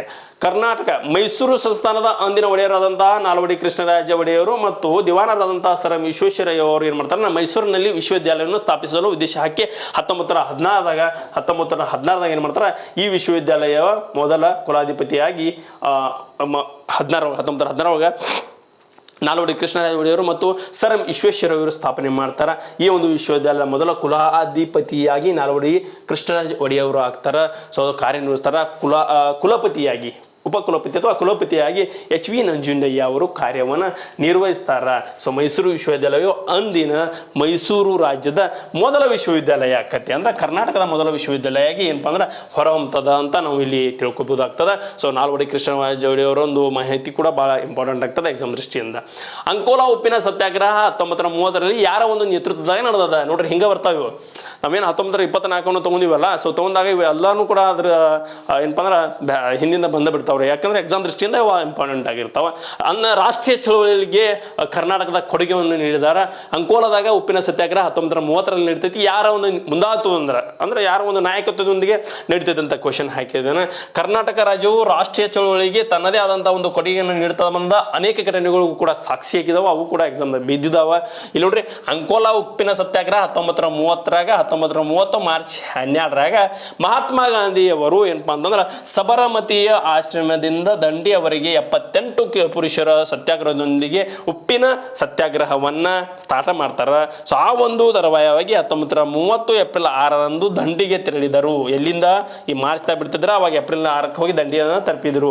ಸೊ ನೆಕ್ಸ್ಟ್ ಈ ಒಂದು ಸತ್ಯಾಗ್ರಹ ನಡೆಸಿದ್ರು. ಅದೇ ರೀತಿ ಕರ್ನಾಟಕದಲ್ಲಿ ಏನು ಗಾಂಧೀಜಿಯವರು ಅನ್ಯಾಯ ಇರ್ತಾರಲ್ಲ, ಯಾರು MP ನಾಡಕರ್ಣಿ ಅವರು, ಕರ್ನಾಟಕದಲ್ಲಿ ಏನಪ್ಪಾ ಅಂದ್ರೆ MP ನಾಡಕರ್ಣಿ ನಾಡಕರ್ಣಿ ಅವರು ಅಂಕೋಲಾದಲ್ಲಿ 1930 ಏಪ್ರಿಲ್ 13ರಿಂದ ಅಂಕೋಲದ ಉಪ್ಪಿನ ಸತ್ಯಾಗ್ರಹವನ್ನ ಜರುಗಿದರು. ಈ ಒಂದು ಜರುಗಿದ ಸತ್ಯಾಗ್ರಹ ಅಂಕೋಲವನ್ನ ಕರ್ನಾಟಕದ ಬಾರ್ದೋಲಿ ಅಂತ ಹೇಳಿ ಕರಿತೀವಿ. ಕರ್ನಾಟಕದ ಬಾರ್ದೋಲಿ ಅಂತ ಹೇಳಿ ಯಾವ ಒಂದು ನಗರವನ್ನ, ಯಾವ ಒಂದು ಜಿಲ್ಲೆಯನ್ನು ಕರಿತೀವಿ, ಅಂಕೋಲಾ ಒಂದು ಸ್ಥಳವನ್ನ ಕರಿತೀವಿ. MP ನಾಡಕರ್ಣಿಯವರು 1930 ಏಪ್ರಿಲ್ 13ರಿಂದ ಅಂಕೋಲದಲ್ಲಿ ಉಪ್ಪಿನ ಸತ್ಯಾಗ್ರಹವನ್ನು ನಡೆಸ್ತಾರೆ ಕರ್ನಾಟಕದಲ್ಲಿ. ಅದಕ್ಕೋಸ್ಕರ ಬಾರ್ದೋಲಿ ಅಂತ ಕರಿತೀವಿ. ಓಕೆ, ನೆಕ್ಸ್ಟ್ ಮೈಸೂರಿನ ಧ್ವಜ ಸತ್ಯಾಗ್ರಹವನ್ನು ನೋಡಿದ್ರೆ ಶಿವಪುರದಾಗ 1938ರಾಗ ಮೈಸೂರು ಕಾಂಗ್ರೆಸ್ಸಿನ ಮೊದಲ ಅಧಿವೇಶನ, ಮೈಸೂರುದಾಗ ಕಾಂಗ್ರೆಸ್ಸಿನ ಮೊದಲ ಅಧಿವೇಶನ 1930 ಏಪ್ರಿಲ್ದಲ್ಲಿ ಮಂಡ್ಯ ಜಿಲ್ಲೆಯ ಮದ್ದೂರು ತಾಲೂಕಿನಲ್ಲಿ ಶಿವಪುರದಲ್ಲಿ ಜರುಗುತ್ತದೆ. ಸೊ ಸರ್ಕಾರದ ಪ್ರತಿಬಂಧಕ ಆಜ್ಞೆಯನ್ನ ಧಿಕ್ಕರಿಸಿ ಜನರು KT ಭಾಷ್ಯಂ, KC ರೆಡ್ಡಿ, ನಿಜಲಿಂಗಪ್ಪ ಮತ್ತು ಕೆಂಗಲ್ಲ ಹನುಮಂತಯ್ಯ, ಸಾಹುಕಾರ ಚೆನ್ನಯ್ಯ ಮತ್ತು ಇನ್ನೂ ಕೆಲವೊಂದು ನೇತೃತ್ವದೊಂದಿಗೆ ಈ ಒಂದು ಧ್ವಜ ಗೌರವ ಸಲ್ಲಿಸುತ್ತಾರೆ. ಅದನ್ನ ಮೈಸೂರು ಧ್ವಜ ಸತ್ಯಾಗ್ರಹ ಅಂತ ಕರೀತಾರೆ, ಶಿವಪುರ ಧ್ವಜಾಗ್ರಹ ಅಂತ 1938. ಸೊ ಇದು ಏನಪ್ಪಾ ಅಂತಂದ್ರೆ ಬಹಳ ಇಂಪಾರ್ಟೆಂಟ್ ಆದಂಥ ಮಾಹಿತಿ ಇದು ಕೂಡ ಆಗಿರ್ತದೆ. ಇದು ಆಧುನಿಕ ಭಾರತದಲ್ಲಿ ಬರ್ತಕ್ಕಂಥ ಅತ್ಯಂತ ಮಹತ್ವದಂಥ ಟಾಪಿಕ್ಗಳಾಗಿರ್ತವೆ ಸ್ನೇಹಿತರೆ. ನೆಕ್ಸ್ಟ್ ವಿಧುರಾಶ್ವತ್ಥ ದುರಂತನೂ ಕೂಡ ಬಂದದ. ಕರ್ನಾಟಕದ ಜಿಲ್ಲೆಯನ್ನು ವಾಲಭಾಗ ಅಂತ ಕೊಡ್ತೀವಿ. 1938 ನಡೀತದೆ ರೀ. ನೋಡ್ರಿ, 1938 ಏಪ್ರಿಲ್ 25ರಂದ ಚಿಕ್ಕಬಳ್ಳಾಪುರ ಜಿಲ್ಲೆ ಕೇಳ್ತಾನೆ. ವಿಧುರಾಶ್ವತ್ಥ ಏನಪ್ಪ ಅಂದ್ರೆ ಯಾವ ಒಂದು ಜಿಲ್ಲೆ ಐತೆ ಅಂದ್ರೆ ಚಿಕ್ಕಬಳ್ಳಾಪುರ ಜಿಲ್ಲೆಯ ಗೌರಿಬಿದನೂರು ತಾಲೂಕಿನಾಗ ಅದ ರೀ. ಸೊ ಇದು ವಿಧುರಾಶ್ವತ್ಥ ಎಂಬ ಒಂದು ಧ್ವಜಾರೋಹಣ ಆಗ್ತದೆ. ಸೊ ಅಲ್ಲಿ ಮೆರವಣಿಗೆಯನ್ನು ನಡೆಸ್ತಕ್ಕಂಥ ಸಂದರ್ಭದಲ್ಲಿ ಪೊಲೀಸರು ಗೋಲಿಬಾರನ್ನ ಮಾಡ್ತಾರೆ. ಸೊ 10 ಜನ ಏನಪ್ಪ ಅಮಾಯಕರ ಸತ್ತು ಹೋಗ್ತಾರೆ, ಬಲಿ ಆಗ್ತಾರೆ. ಈ ಒಂದು ಘಟನೆಯನ್ನ ಕರ್ನಾಟಕದ ಜಲಿಯನ್ ವಾಲಾಬಾಗ್ ಅಂತ ಹೇಳಿ ಕರಿತೀವಿ. ನಾವು ನೋಡ್ತೀವಿ ಇಲ್ಲಿ ಏನಪ್ಪಾ ಅಂದ್ರೆ ಪಂಜಾಬ್ನಲ್ಲಿ ಇರ್ತಕ್ಕಂಥ ಒಂದು ಅಮೃತಸರದಲ್ಲಿ ಇರ್ತಕ್ಕಂಥ ಜಲಿಯನ್ ವಾಲಾಬಾಗದ ಒಂದು ರೀತಿಯಲ್ಲಿ ಆದಂತಹ ಕರ್ನಾಟಕದ ಒಂದು ದುರಂತವನ್ನ ಕರ್ನಾಟಕದ ಜಲಿಯನ್ ವಾಲಾಬಾಗ್ ಅಂತ ಕರಿತೀವಿ ಸ್ನೇಹಿತರೆ. ಸೊ ಕರ್ನಾಟಕ ಜಲಿಯನ್ ವಾಲಾಬಾಗ, ದಕ್ಷಿಣದ ಜಲಿಯನ್ ವಾಲಾಬಾಗ ಅಂತ ಕೂಡ ಏನಪ್ಪಾ ಅಂದ್ರೆ ಇದು ವಿಧುರಾಶ್ವತ್ಥ ಘಟನೆ 1939 1938 ಏನಪ್ಪಾ ಅಂದ್ರೆ ಏಪ್ರಿಲ್ 25 ಅಂತ ಹೋಗ್ತದೆ. ಮಾತಾಡ ಕರ್ನಾಟಕ ಜಲಿಯನ್ ವಾಲಾಬಾಗ್ ಅಂತ ಕೇಳ್ತೀವಿ. ನೆಕ್ಸ್ಟ್ ಆರ್ಕಾಟ್ ಬೈಕಾಟ್ ಮತ್ತು ತಂಬು ಚಟಿ ಚಟಾಕಟಿ ಎಂಬ ಘೋಷಣೆ ಬಹಳ ಇಂಪಾರ್ಟೆಂಟ್ ರೀ. ಎಕ್ಸಾಮ್ದಾಗ ಬಿದ್ದಿತ್ತು, KS ತಾಗಿದ್ದು. ಇದು ಆರ್ಕಾಟ್ ಬೈಕಾಟ್ ತಂಬು ಕಟ್ಟಿ ಚಟಾಕಟಿ ಇದೊಂದು ಘೋಷಣೆ. ಇದು ಯಾವ ಒಂದು ಚಳವಳಿಯ ಕೂಗಾಗಿತ್ತು ಅಂತ ಕ್ವಶನ್ ಹಾಕಿದ್ದೀನಿ. ಸೊ ಯಾವ್ದಪ್ಪ ಅಂತಂದ್ರೆ ಜವಾಬ್ದಾರಿ ಸರ್ಕಾರಯುತ ಏನಪ್ಪ ಅಂದ್ರೆ ಸರ್ಕಾರ ಎಬ್ಬಿಸ್ಬೇಕು. ಯಾವ ಒಂದು ಜವಾಬ್ದಾರಿಯುತಂತಹ ಸರ್ಕಾರಕ್ಕಾಗಿ ಹೋರಾಟವನ್ನು ನಡೆಸಿದ್ರು. ಯಾವಾಗ ಮೈಸೂರು ಚಳವಳಿಯ ಹೋರಾಟವನ್ನು. ಇದು ಕರ್ನಾಟಕ ಏಕೀಕರಣ ಬರ್ತಕ್ಕಂಥ ಒಂದು ಅದ್ಭುತವಾದಂಥ ಭಾಗ ಆಗಿರ್ತದೆ ರೀ. 1947 ಆಗಸ್ಟ್ 15ರಂದು ಭಾರತಕ್ಕೆ ಸ್ವಾತಂತ್ರ್ಯ ಬಂದರೂ ಕೂಡ ಮೈಸೂರಿನ ಅರಸರು ಭಾರತದೊಂದಿಗೆ ಏನಪ್ಪಾ ವಿಲೀನವಾಗಿರ್ಕಿಲ್ಲ. ಮೈಸೂರು ಭಾಗದವರು ವಿಲೀನವಾಗಿರ್ಕಿಲ್ಲ. 1947 ಆಗಸ್ಟ್ 15 ನಮಗೆ ಸ್ವಾತಂತ್ರ್ಯ ಬರ್ತಾರೆ ಬ್ರಿಟಿಷರಿಂದ. ಆದ್ರೆ ನಮ್ಮವರಿಂದ ನಮಗೆ ಸ್ವಾತಂತ್ರ್ಯ ಬಂದಿಲ್ಲ ಒಂದು ಎಲ್ಲೋ ಒಂದು ಕೇಳರಿಮೆ ಅಥವಾ ಯಾವುದೋ ಒಂದು ನೋವಿನ ಸಂಗತಿ ನಮ್ಮೊಳಗಿತ್ತು. ಸೊ ಅದಕ್ಕೆ ಏನ್ ಮಾಡ್ತಾರೆ ಅಂತಂದ್ರೆ ಸ್ವತಂತ್ರ ಜವಾಬ್ದಾರಿಯುತವಾದಂತಹ ಸರ್ಕಾರ ವ್ಯವಸ್ಥೆಯನ್ನು ರೂಪಿಸುವಲ್ಲಿ ಒಪ್ಪಲಿಲ್ಲ ಆದಂತಹ ಈ ಒಡೆಯರು. ಸೊ ಆದುದರಿಂದ ಮೈಸೂರಿನ ಕಾಂಗ್ರೆಸ್ ನಾಯಕರು ಏನ್ ಮಾಡಿದ್ರು ಅಂದ್ರೆ ಎರಡನೇ ಸ್ವಾತಂತ್ರ್ಯ ಹೋರಾಟವನ್ನು ನಡೆಸಬೇಕಾಯಿತು. ಮೊದಲನೇ ಸ್ವಾತಂತ್ರ್ಯ ಹೋರಾಟ, ಎರಡನೇ ಸ್ವಾತಂತ್ರ್ಯವನ್ನು ನಡೆಸಬೇಕಾಯಿತು. ಅಲ್ಲಿ KC ರೆಡ್ಡಿ ಅವರು ಮತ್ತು T ಸಿದ್ದಲಿಂಗಯ್ಯ ಅವರು, S ನಿಜಲಿಂಗಪ್ಪ ಅವರು, ಅದರ ಜೊತೆಗೆ KT ಭಾಷ್ಯಂ ಅವರ ನೇತೃತ್ವದಾಗ ಈ ಒಂದು ಸಭೆ ಏನು ಜವಾಬ್ದಾರಿಯುತ ಸರ್ಕಾರಕ್ಕೆ ಹೋರಾಟ ಮೈಸೂರು ಚಳವಳಿ ನಡೀತಿದ್ರಿ. ಸೊ 1947 ಸೆಪ್ಟೆಂಬರ್ 1ರಂದ ಮೈಸೂರು ಅರಮನೆಯತ್ತ ಮೆರವಣಿಗೆ ತೆರಳಿತ್ತು. ಮಂಗಳೂರಿನಿಂದ ಕಮಲಾದೇವಿ ಚಟ್ಟೋಪಾಧ್ಯಾಯ ಅವರು, ಇಲ್ಲಿಂದ ಮಂಗಳೂರಿನಿಂದ ಯಾರು ಕಮಲಾದೇವಿ ಚಟ್ಟೋಪಾಧ್ಯಾಯ ಅವರು, ಅದರ ಜೊತೆಗೆ ಮೈಸೂರಿನಿಂದ ಯಶೋದಮ್ಮ ಅವರು, ತುಮಕೂರಿನಿಂದ ಭಾಗೀರಥಿ ಅಮ್ಮ ಅವರು, ಬಳ್ಳಾರಿಯಿಂದ ಸಿದ್ದಮ್ಮ ಅವರು ಬಹಳ ವಿಶೇಷವಾಗಿರ್ತದೆ. ಸೊ ನೋಡ್ರಿ ಹೆಂಗಪ್ಪ ಅಂತಂದ್ರೆ ಇದು 1947 ಸೆಪ್ಟೆಂಬರ್ 1ರಂದು ಮೈಸೂರಿನಿಂದ ಅರಮನೆಯತ್ತ ಸಾಗ್ತದ.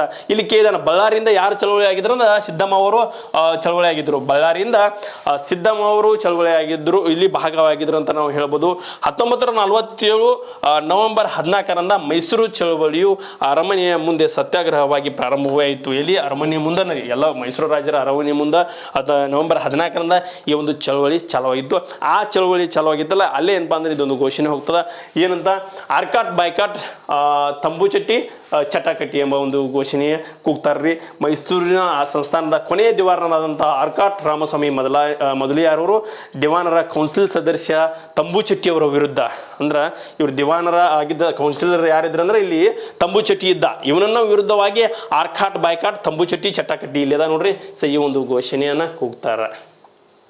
ಓಕೆ 42 ದಿನಗಳ ಕಾಲ ಅರಮನೆಯ ಮೈದಾನದಲ್ಲಿ ಸತ್ಯಾಗ್ರಹ ನಡೀತದ 1947 ಅಕ್ಟೋಬರ್ 24ರಂದ ಅಂದಿನ ಮೈಸೂರು ಒಡೆಯರಾದಂತಹ ಚಾಮರಾಜ ಒಡೆಯರವರು ಭಾರತ ಸರ್ಕಾರದ ಜೊತೆಗೆ ಸೇರುವುದಾಗಿ ಭರವಸೆಯನ್ನು ಕೊಡ್ತಾರೆ. ಸೊ 42 ದಿನಗಳ ಕಾಲ ಏನಪ್ಪ ನಿರಂತರವಾಗಿ ಈ ಒಂದು ಅರಮನೆ ಸತ್ಯಾಗ್ರಹ ನಡೀತದ. ಸೊ ಭಾಳ ಇಂಟ್ರೆಸ್ಟಿಂಗ್ ಸ್ಟೋರಿ ಇರ್ತವೆ ಎಲ್ಲಾನು ಏನಪ್ಪ ಅಂದ್ರೆ ಇಲ್ಲಿ ಆಗಂಗಿಲ್ಲ, ಇದನ್ನೆಲ್ಲ ಬಿಡಿಸಿ ಹೇಳಕ್ಕಾದ್ರೆ ಆಫ್ಲೈನ್ ತರಗತಿಗಳು ಬಹಳ ಚಂದ, ಬಹಳ ರಸದೂತನವನ್ನು ಉಣಿಸ್ಬೋದ್ರಿ. ಆ ರೀತಿ ಏನಪ್ಪ ಅಂದ್ರೆ ಎಲ್ಲ ಪ್ರತಿಯೊಂದೂ ನಾವು ಇಲ್ಲಿ ಎಕ್ಸ್ಪ್ಲೈನ್ ಮಾಡಕ್ಕೆ ಆಗಂಗಿಲ್ಲ. ಸೊ ವಿಡಿಯೋ ಭಾಳ ಲೆಂದಿ ಆಗ್ತದೆ. 42 ದಿನಗಳ ಅರಮನೆ ಸತ್ಯಾಗ್ರಹ ಮಾಡ್ತಾರ್ರಿ. ಡೇಟ್ ಇಂಪಾರ್ಟೆಂಟ್ 1947 ಅಕ್ಟೋಬರ್ 24ರಂದ ಅಂದಿನ ಮೈಸೂರು ಒಡೆಯರಾದಂತಹ ಚಾಮರಾಜ ಒಡೆಯರವರು ಭಾರತ ಸರ್ಕಾರದೊಂದಿಗೆ ಸೇರುವರಲ್ಲಿ ನಿರ್ಣಯ ಕೈಗೊಳ್ತಾರೆ. ಈ ಹಿನ್ನೆಲೆಯಲ್ಲಿ 1947 ಅಕ್ಟೋಬರ್ 25ರಂದ ಕೆ.ಸಿ. ರೆಡ್ಡಿ ಅವರ ನೇತೃತ್ವದ ಮೈಸೂರು ರಾಜ್ಯದ ಹಂಗಾಮಿ ಸರ್ಕಾರ ಆರಂಭವಾಗ್ತದೆ. 1947 ಅಕ್ಟೋಬರ್ 24 ಇಂಪಾರ್ಟೆಂಟ್ ಆಗ್ತದೆ. ನೆಕ್ಸ್ಟ್ ಮೈಸೂರು ಸಂಸ್ಥಾನದ ಕಮಿಷನರ್ಗಳ ಆಡಳಿತ ಎಲ್ಲಿಂದ ಎಲ್ಲಿಯವರೆಗೆ? ಮೈಸೂರಿನ ಸಂಸ್ಥಾನದ ಕಮಿಷನರ್ಗಳ ಆಡಳಿತ ಎಲ್ಲಿಂದ ಎಲ್ಲಿಯವರೆಗೆ? PC KSRP ಕ್ವಶನ್ ಇದಾಗಿದೆ ನೋಡಿ ಸ್ನೇಹಿತರೆ. ಸೊ ಎಲ್ಲಿಂದಪ್ಪ ಅಂತಂದ್ರೆ 1999ರಿಂದ 1947ರವರೆಗೆ ಮೈಸೂರು ಒಡೆಯರ ಅಧೀನದಲ್ಲಿದ್ದಕ್ಕಂತಹ ದಿವಾನರಾಗಿ ಕಾರ್ಯವನ್ನು ನಿರ್ವಹಿಸಿದ್ರು. ಮೈಸೂರು ಸಂಸ್ಥಾನಕ್ಕೆ ಅಪಾರ ಕೊಡುಗೆಯನ್ನು ನೀಡಿದ್ದಾರೆ. ಎಲ್ಲಿಂದ ಇಲ್ಲಿ ತನಕ 1799ರಿಂದ 1947ರೊಳಗೆ ಏನಪ್ಪ ಅಂದ್ರೆ ಮೈಸೂರು ಒಡೆಯರ ಅಧೀನದಲ್ಲಿದ್ದರು, ಯಾವ ದಿವಾನರಾಗಿ ಅಥವಾ ಕಾರ್ಯನಿರ್ವಹಿಸಿದಾಗಿ ಕೆಲಸ ಮಾಡ್ತಿದ್ರು. ನೆಕ್ಸ್ಟ್ ಏನಾಕೈತೆ ಅಂದ್ರೆ ದಿವಾನ ಪೂನಯ್ಯ ಬರ್ತಾರ. ಸೊ ಅವಧಿ ಖ್ಯಾತ ನೋಡ್ರಿ, ಇಲ್ಲಿ ಮೈಸೂರು ಸಂಸ್ಥಾನದಲ್ಲಿ ಕಮಿಷನರ್ಗಳ ಆಡಳಿತ ಅವಧಿಯ 1831ರಿಂದ 1881ರವರೆಗೆ ಈ ಅವಧಿ ಆಗಿರ್ತದೆ ರೀ, ಹೌದಲ್ಲ. ನೆಕ್ಸ್ಟ್ ಏನಾಕೈತೆ ಅಂದ್ರೆ ಇದೊಂದು ದಿವಾನ್ ಪೂನಯ್ಯ ಅವರು ಬರ್ತಾರೆ. ಇಲ್ಲಿ ಪೂನಯ್ಯ ಅವ್ರ ಬಗ್ಗೆ ನೋಡಿದಾಗ ಮೈಸೂರಿನ ಮೊದಲ ದಿವಾನರಾಗಿ ಕೈಗೊಳ್ತಾರ. ಯಾರು? ದಿವಾನ್ ಪೂನಯ್ಯ ಅವ್ರಿ. ಹೌದು, ಇವರ ಅವಧಿಯಲ್ಲಿ ಸೇಕದಾರ, ಅಮಲದಾರ, ತಹಸೀಲ್ದಾರ ಹೀಗೆ ಕೆಲವೊಂದಿಷ್ಟು ಹುದ್ದೆಗಳನ್ನು ನಿಯೋಜಿಸಿದರು. ಜನರ ಸಮಸ್ಯೆಯನ್ನು ಬಗೆಹರಿಸಾಕ ಈ ಒಂದು ನ್ಯಾಯಾಂಗ ವ್ಯವಸ್ಥೆಯನ್ನು ಕೂಡ ಇವರು ತೆರೆದಿದ್ರು. ಸೇಕದಾರ, ಅಮಲದಾರ, ತಹಸೀಲ್ದಾರ ಎಂಬ ಒಂದು ಹುದ್ದೆಗಳನ್ನು ಸೃಷ್ಟಿ ಮಾಡಿ ಅಲ್ಲಿರ್ತಕ್ಕಂತಹ ಜನರಿಗೆ ಆಗ ಹೋಗತಕ್ಕಂತಹ ಸಮಸ್ಯೆಗಳನ್ನು ಸ್ಪಂದನೆ ಮಾಡೋಕೆ ಕೆಲವೊಂದು ಇಲಾಖೆಗಳನ್ನ ಏನಪ್ಪ ನ್ಯಾಯಾಂಗ ಇಲಾಖೆಗಳನ್ನು ಕೂಡ ಇವರು ತೆಗೆದಿದ್ರು. ಯಾರೋ ಮೊದಲ ಬಾರಿಗೆ ದಿವಾನರಾದಂತಹ ಮೈಸೂರಿನ ಮೊದಲ ದಿವಾನರು ಇವರು ಅಂತ ಹೇಳ್ಬೋದು. ನೆಕ್ಸ್ಟ್ ನೋಡ್ರಿ, ಇಲ್ಲಿ ಬಂತಿದೆ ದಿವಾನರಾದ್ರೆ ಕಮಿಷನರ್ಗಳು ಬರ್ತಾರೆ. ಇಲ್ಲಿ 1831ರಿಂದ 1881ರವರೆಗೆ ಸುಮಾರು 50 ವರ್ಷಗಳ ಕಾಲ ಇರ್ತಾರಲ್ರಿ. ಏನು ಮಾಡ್ತಾರಂದ್ರೆ ಕಮಿಷನರ್ ಮಾರ್ಕಬ್ಬನ್ ಬರ್ತಾನೆ. ಸೊ ರಾಜಧಾನಿಯನ್ನು ಮೈಸೂರಿನಿಂದ ಬೆಂಗಳೂರಿಗೆ, ಇಂಪಾರ್ಟೆಂಟ್. ಸೊ ಭಾಷೆ ಕೇಳ್ತೀರಿ ಹಾಗೆ ಎಲ್ಲಿ ಮೈಸೂರು ಇತ್ತು, ಬೆಂಗಳೂರು ಮಾಡಿದ. ನೆಕ್ಸ್ಟ್ ಕನ್ನಡವನ್ನು ಆಡಳಿತ ಭಾಷೆಯನ್ನಾಗಿ ಮಾಡಿದ್ರು, ಇಂಪಾರ್ಟೆಂಟ್ ರೀ. ಕನ್ನಡವನ್ನು ಆಡಳಿತ ಭಾಷೆಯನ್ನಾಗಿ ಮಾರ್ಕಬ್ಬನ್ ಮಾಡಿದಾನ್ರಿ. ಸೊ ನಿಮ್ಮವ್ರು ಯಾರು ಮಾಡಲಿಲ್ಲ, ಮುಂದೆ ಇವರದ ಕಿಶಿಂದ ಮಾರ್ಕಬ್ಬನ್ ಅವರ ಮಾಡ್ತಾರೆ. ಸೊ ಯಾವಾಗ ಈ ಒಂದು ಮಾರ್ಕಬ್ಬನ್ ಅವರು ಮೈಸೂರನ್ನು. ನೆಕ್ಸ್ಟ್ ನೋಡ್ರಿ, 1859ರಲ್ಲಿ ಮೈಸೂರು ಜೋಲಾರ್ಪೇಟೆಯಿಂದ ಒಂದು ರೈಲು ಬಿಡ್ತಾರ. 1859ರಾಗ ಮೈಸೂರಿನ ಜೋಲಾರ್ಪೇಟೆಯಿಂದ ಏನಪ್ಪ ಅಂದ್ರೆ ಆ ಒಂದು ರೈಲನ್ನು ಬಿಡ್ತಾರ. ನೆಕ್ಸ್ಟ್ ಮೊದಲ ಕಮಿಷನರ್, ಇದು ಮೈಸೂರಿನ ರಾಜ್ಯದ ಮೊದಲ ರೈಲ್ವೆ ಮಾರ್ಗವಾಗಿದೆ, ಜೋಲಾರ್ಪೇಟೆಯಿಂದ. ನೆಕ್ಸ್ಟ್ 1881ರಿಂದ ಮೈಸೂರು ರಾಜ್ಯಾಧಿಕಾರ ಆರಂಭಗೊಂಡ ದಿವಾನರ ಸೇವೆ ಆರಂಭವಾಗ್ತೈತಿ ಇಲ್ಲಿ. ಅವಾಗ ದಿವಾನ್ ಪೂನಯ್ಯ ಯಾರು? ದಿವಾನ್ ಸಿ ರಂಗಜಾಚಾರ್ಲು ಬರ್ತಾರೆ. 1881 ಹಿಂಗೆ ಚಾಲೂ ಮಾಡ್ತಿದ್ದು ದಿವಾನರ ಹುದ್ದೆ ಚಾಲು ಆಗ್ತದೆ. 1881 ಆಗಸ್ಟ್ 25ರಂದ ಪ್ರಜಾಪ್ರತಿನಿಧಿ ಸಭೆಯನ್ನು ಸ್ಥಾಪನೆ ಮಾಡಿದ್ರು. ಎಕ್ಸಾಮ್ದಾಗ ಕೇಳಿದಾನೆ. ಇವರನ್ನ ಪ್ರಜಾಪ್ರತಿನಿಧಿಗಳ ಸಭೆಯ ಪಿತಾಮಹ ಎಂದು ಕೂಡ ಕರೀತಾರೆ. ಮೊದಲ ಬಾರಿಗೆ ಪ್ರಜಾಪ್ರತಿನಿಧಿಗಳ ಸಭೆಯು 1881 ಅಕ್ಟೋಬರ್ 7ರಂದ ಮೈಸೂರಿನಲ್ಲಿ ಜರುಗುತ್ತದೆ. 1882ರಲ್ಲಿ ಮೈಸೂರು ರೈಲ್ವೆ ಮಾರ್ಗವನ್ನು ಆರಂಭವಾಗ್ತದೆ. ಬೆಂಗಳೂರು ಮೈಸೂರು ರೈಲ್ವೆ ಮಾರ್ಗ ಸ್ಥಾಪನೆ ಆಗ್ತದೆ. ಸೊ ಪ್ರಜಾಪ್ರತಿನಿಧಿಯ ಸಭೆಯ ಸ್ಥಾಪನೆ ಮಾಡಿದವರು ಯಾರಪ್ಪ ಅಂತಂದ್ರೆ, ಸೊ ಇಲ್ಲಿ ರಂಗಾಚಾರ್ಲು ಅವರ ಗೊತ್ತಿರಬೇಕು. ಅವ್ರ ಅವಧಿಯು ಕೂಡ 1802 ವರ್ಷದ ತನಕ ಭಾಳ ಚಂದ ಕೆಲಸ ಮಾಡಿ ಹೋಗ್ತಾರೆ ಅವರು. ಸೊ ನೆಕ್ಸ್ಟ್ ನೋಡ್ರಿ, ದಿವಾನ್ ಕೆ ಶೇಷಾದ್ರಿ ಅವರು ದೀರ್ಘಾವಧಿಯ ಒಂದು ಸೇವೆಯನ್ನು ಸಲ್ಲಿಸಿದಂತಹ ದಿವಾನರಂತ ಹೇಳ್ಬೋದು ನಾವು. ದೀರ್ಘಾವಧಿಯ ಸೇವೆಯನ್ನು ಸಲ್ಲಿಸಿದಂತಹ ದಿವಾನರೇ. ಸೊ 1891ರಲ್ಲಿ ಮೈಸೂರು ಸಿವಿಲ್ ಸರ್ವಿಸ್ ಪರೀಕ್ಷೆಯನ್ನು ಜಾರಿಗೆ ತಂದರು. ಜೊತೆಗೆ 1891ರಲ್ಲಿ ಓರಿಯೆಂಟಲ್ ಲೈಬ್ರರಿಯನ್ನು ಮೈಸೂರಿನಲ್ಲಿ ಸ್ಥಾಪನೆ ಮಾಡಿದ್ರು. ಏನಪ್ಪಾ ಅಂದ್ರೆ ಇದು ಕೂಡ ಅತ್ಯಮೂಲ್ಯವಾದಂತಹ ಒಂದು ಹಸ್ತಪ್ರತಿಗಳನ್ನು ಸೇಕರಣೆ ಮಾಡಿಟ್ಟಿದ್ರು. ಇಲ್ಲಿ ಓರಿಯೆಂಟಲ್ ಕಾಲೇಜ್ ಮುಂದೆ ಬರ್ತದೆ. ನೆಕ್ಸ್ಟ್ ಲೈಬ್ರರಿ 1891 ಇದ್ರವಾಗ. ನೆಕ್ಸ್ಟ್ 1891 ಮೈಸೂರು ಸಿವಿಲ್ ಪರೀಕ್ಷೆಯನ್ನು ಜಾರಿಗೆ ತಂದರು. ಯಾರು? ಶೇಷಾದ್ರಿ ಅಯ್ಯವರವರು. ನೆಕ್ಸ್ಟ್ ಇವರು 1886ರಲ್ಲಿ ಪ್ರಥಮ ಬಾರಿಗೆ ಕೈಗಾರಿಕಾ ಮತ್ತು ಕೃಷಿ ಮೇಳವನ್ನು ಆಯೋಜಿಸ ಬಂದರು. 1886. ನೆಕ್ಸ್ಟ್ ಮೊದಲ ಬಾರಿಗೆ ತಾಲೂಕಾ ಬೋರ್ಡ್ಗಳನ್ನು ಸ್ಥಾಪನೆ ಮಾಡಿದ್ರು. 1884 ಮೊದಲ ಬಾರಿಗೆ ತಾಲೂಕಾ ಬೋರ್ಡ್ಗಳನ್ನು ಸ್ಥಾಪನೆ ಮಾಡಿದ್ರು. ಜೊತೆಗೆ ಚಿತ್ರದುರ್ಗದಲ್ಲಿರ್ತಕ್ಕಂತಹ ಹಿರೂರಿನ ಬಳಿಗೆ ಹಿರೂರು ಐತಿಲ್ಲ, ವೇದಾವತಿ ನದಿಗೆ ಅಡ್ಡರಾಗಿ ಮಾರಿಕಣಿವೆಯ ಜಲಾಶಯ ಅಂದ್ರೆ ವಾಣಿ ವಿಲಾಸ ಜಲಾಶಯನ ನಿರ್ಮಿಸಿದ್ರು. ಇದು ಬರಗಾಲ ಪೀಡಿತ ಪ್ರದೇಶಗಳನ್ನ ನೀರನ್ನ ಒದಗಿಸ್ತಕ್ಕಂಥ ಒಂದು ಯೋಜನೆ ಇದಾಗಿ ಇದು ದೇಶದ ಮೊದಲ ಮಾನವ ನಿರ್ಮಿತದಿಂದ ಆ ಅಣೆಕಟ್ಟನ್ನು ಇದಾಗಿದೆ. ಏಷ್ಯಾದ ಮೊದಲ ಜಲವಿದ್ಯುತ್ ಸ್ಥಾವರ ಕೂಡ ಶಿವನ ಸಮುದ್ರ ಬಳಿ ಇರತಕ್ಕಂತಹ ಅವಧಿಯಲ್ಲಿ ಪ್ರಾರಂಭಿಸಲಾಯಿತು. ಇದನ್ನು ಏಷ್ಯಾದ ಮೊದಲವಾದಂತಹ ಒಂದು ಮೊದಲ ವಿದ್ಯುತ್ ಸ್ಥಾವರ ಐತಲ್ಲ ಶಿವನ ಸಮುದ್ರ ಬಳಿ, ಇದರ ಅವಧಿಯಲ್ಲೂ ಕೂಡ ಏನಪ್ಪಾ ಅಂದ್ರೆ ಇದನ್ನ ಸ್ಥಾಪನೆ ಮಾಡಲಾಯ್ತ್ರಿ. ಈ ಜಲವಿದ್ಯುತ್ ಕೇಂದ್ರದಿಂದ